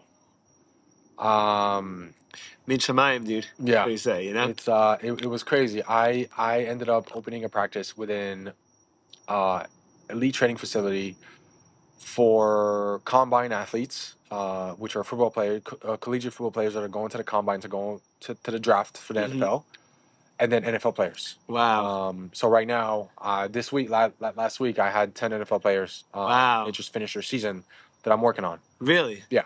What are they like? Are they nice guys? They're awesome. They're awesome guys. Yeah. Awesome. Dude, they're so awesome. Yeah. So I mean, I just came back full circle working with athletes, except now I'm their doctor instead of their coach Amazing. or their teammate. Dude, this is so great to hear. Yeah, man. I love this story. And how long have you been doing this for? When did you start? I just opened it mid-January, so I'm a month and a little. Get out. Yeah, yeah. Wow. It was the craziest and best decision I've ever made. Dude, I opened the business from today to tomorrow. And when you open a business that is, medical, it's a little bit more complicated, right? Certain things that you need to have, for the malpractice. I mean, everything, right? And I've never done this before. Yeah. I had to figure this shit out on the go because I quit my job. I don't have an income. Yeah. And I need to start seeing patients. And where the fuck am I gonna? How is this all gonna work out? It's a huge leap of faith, and thank God my wife was beyond supportive. Amazing. You know what I mean? You need that. I couldn't do it without her. My family, her family is because they're chiropractors. By the way. Really? Yeah. So nice. I mean, it was crazy. She's texting me right now. Let me just let her know. Yeah, we could wrap up in a couple of minutes. Yeah. And dude, we have to come back. We have to do this again in a couple of months to see how things are going. After I've rolled a little bit, and after you spend some more time here, you spend some more time in the business and getting your feet wet and getting your hands dirty, dude. Dude, running your own show is awesome, dude. I'm so impressed. It's so cool. It's so cool. It's so satisfying. It's so rewarding. What I've also realized is that when you work for someone, regardless of the industry, you put in a way your value in their hands, right? Like if you have a boss, you look for him to tell you that you're valuable, right? Regardless of the industry, sales, whatever. Sure. When you work for yourself, that goes away. Yeah. And it's just your own standard with your own standard. Yeah, just you and yourself. And because my standard was really high, because I'm like a perfectionist in my nature, and then working for this guy who some people may call an asshole, and I might agree, but I'll also say that it pushed me even beyond my own standards, right? Now I'm like, my standards are so high, but now I can give myself the credit when I hit them. Yeah. And dude, I work with, the best of the best, and their career are in line, right? Because I can either ruin it or I can make it better. Yeah. And then word of mouth is, especially in that world, is just incredible. Dude, I mean, the people that walk in and I get to work with they all come in Lambos and, whatever the fuck with $100,000 worth of jewelry on their neck, their wrist, their hair, their teeth. And I mean, the truth is that I don't follow like NFL, but everybody else like. You think they like that? You think they like that you treat them like a regular person, that they're not treated like some superstar? Yes, I don't know, man. I mean, I think so. I mean, I'm so normal with them. Yeah, sure. Because I don't know them. Yeah, of course. Right. And they're talking to me, and I mean, I just seem like a person. And dude, on Thursday, this guy offered to fly me out before his games. No way. Yeah. You gonna take it? I don't know. We'll see. I mean, he was kind of throwing that out, and I was like, sure. "Oh, sure, we'll talk about it." But the point is, it just really worked out, and I get to now work with really high performance type of population. That me giving them that just 1% of an improvement makes their whole career. Sure. Yeah, of course. Because at those levels, that's what it comes down to. That 1%. You know the Seinfeld bit about the runners? No. It's he's talking about how much of a difference like the smallest fraction of time makes, right? Yeah. And he does an impression. He's like, you talk about running, you're like first place, right, silver, never heard of him. And it's just like three different just like 3 centimeters apart, and you're like greatest runner in the history of the world, spent his entire life training, like he ends here and he ends here. It's like never heard of him. Sorry, may as well never existed. People don't understand. Like with the collegiate guys, they're running their 40, right? If you ever follow combine, one of the biggest tests that they have is the 40-yard dash. What's typical speed for that? What's considered a good speed for that? Depends on your position. Okay. All right, because a lineman doesn't run like as fast as a receiver or Sure. cornerback, right? Okay. So say you're a receiver. What's considered like good for a receiver? Do you know? Under 4.4. 4 seconds. What's a 40-yard dash? How far is 40 yards? Is that to like the gate? Is that to that gate? No, it's like twice that. Twice that in 4 seconds? Shit, dude. Okay. So it's short bursts of explosive energy. You need So- jump rope a lot for that, right? No. I thought jump rope is Yeah, explosiveness. but that's vertical. You need Forward horizontal. Yeah. or horizontal, right? Yeah. So they come to us for the training. Mhm. Right. The facility I work at gets them ready for the combine. I do all their medical. Mhm. So they come to me. They're like, dude, my fucking hip hurts, my knee hurts, my toe hurts. I ran a fucking 4.6 and I have to run a 4.4 on Tuesday. Wow. How do you shave off 2 seconds? 2 seconds is huge, bro. Yeah, it's huge. I'm talking about. I'm talking about. They won't get drafted if they don't run. Like they have to run a 4.39 and they're running a 4.41. No way, they won't get drafted. Wow. If I help them get 0.02 seconds less, they just became superstars. Mm-hmm. That's my job. Yeah. So what do you do?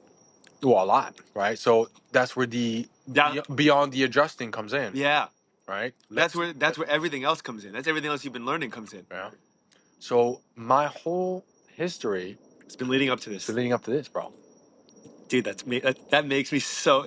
It's so beautiful when you can have that. By the way, the other thing I hope happens is that you don't stop asking yourself like, are you satisfied? You Yeah, know, and like right. to keep on seeing like where else you can go. That's a challenge, though, isn't it? That is a challenge, yeah. And you gotta like you get caught up in like the whirlwinds of these like experiments that you're building and like these projects that you're on. Yeah. And then you finish them and you're like, I could either just be happy with this or like what now?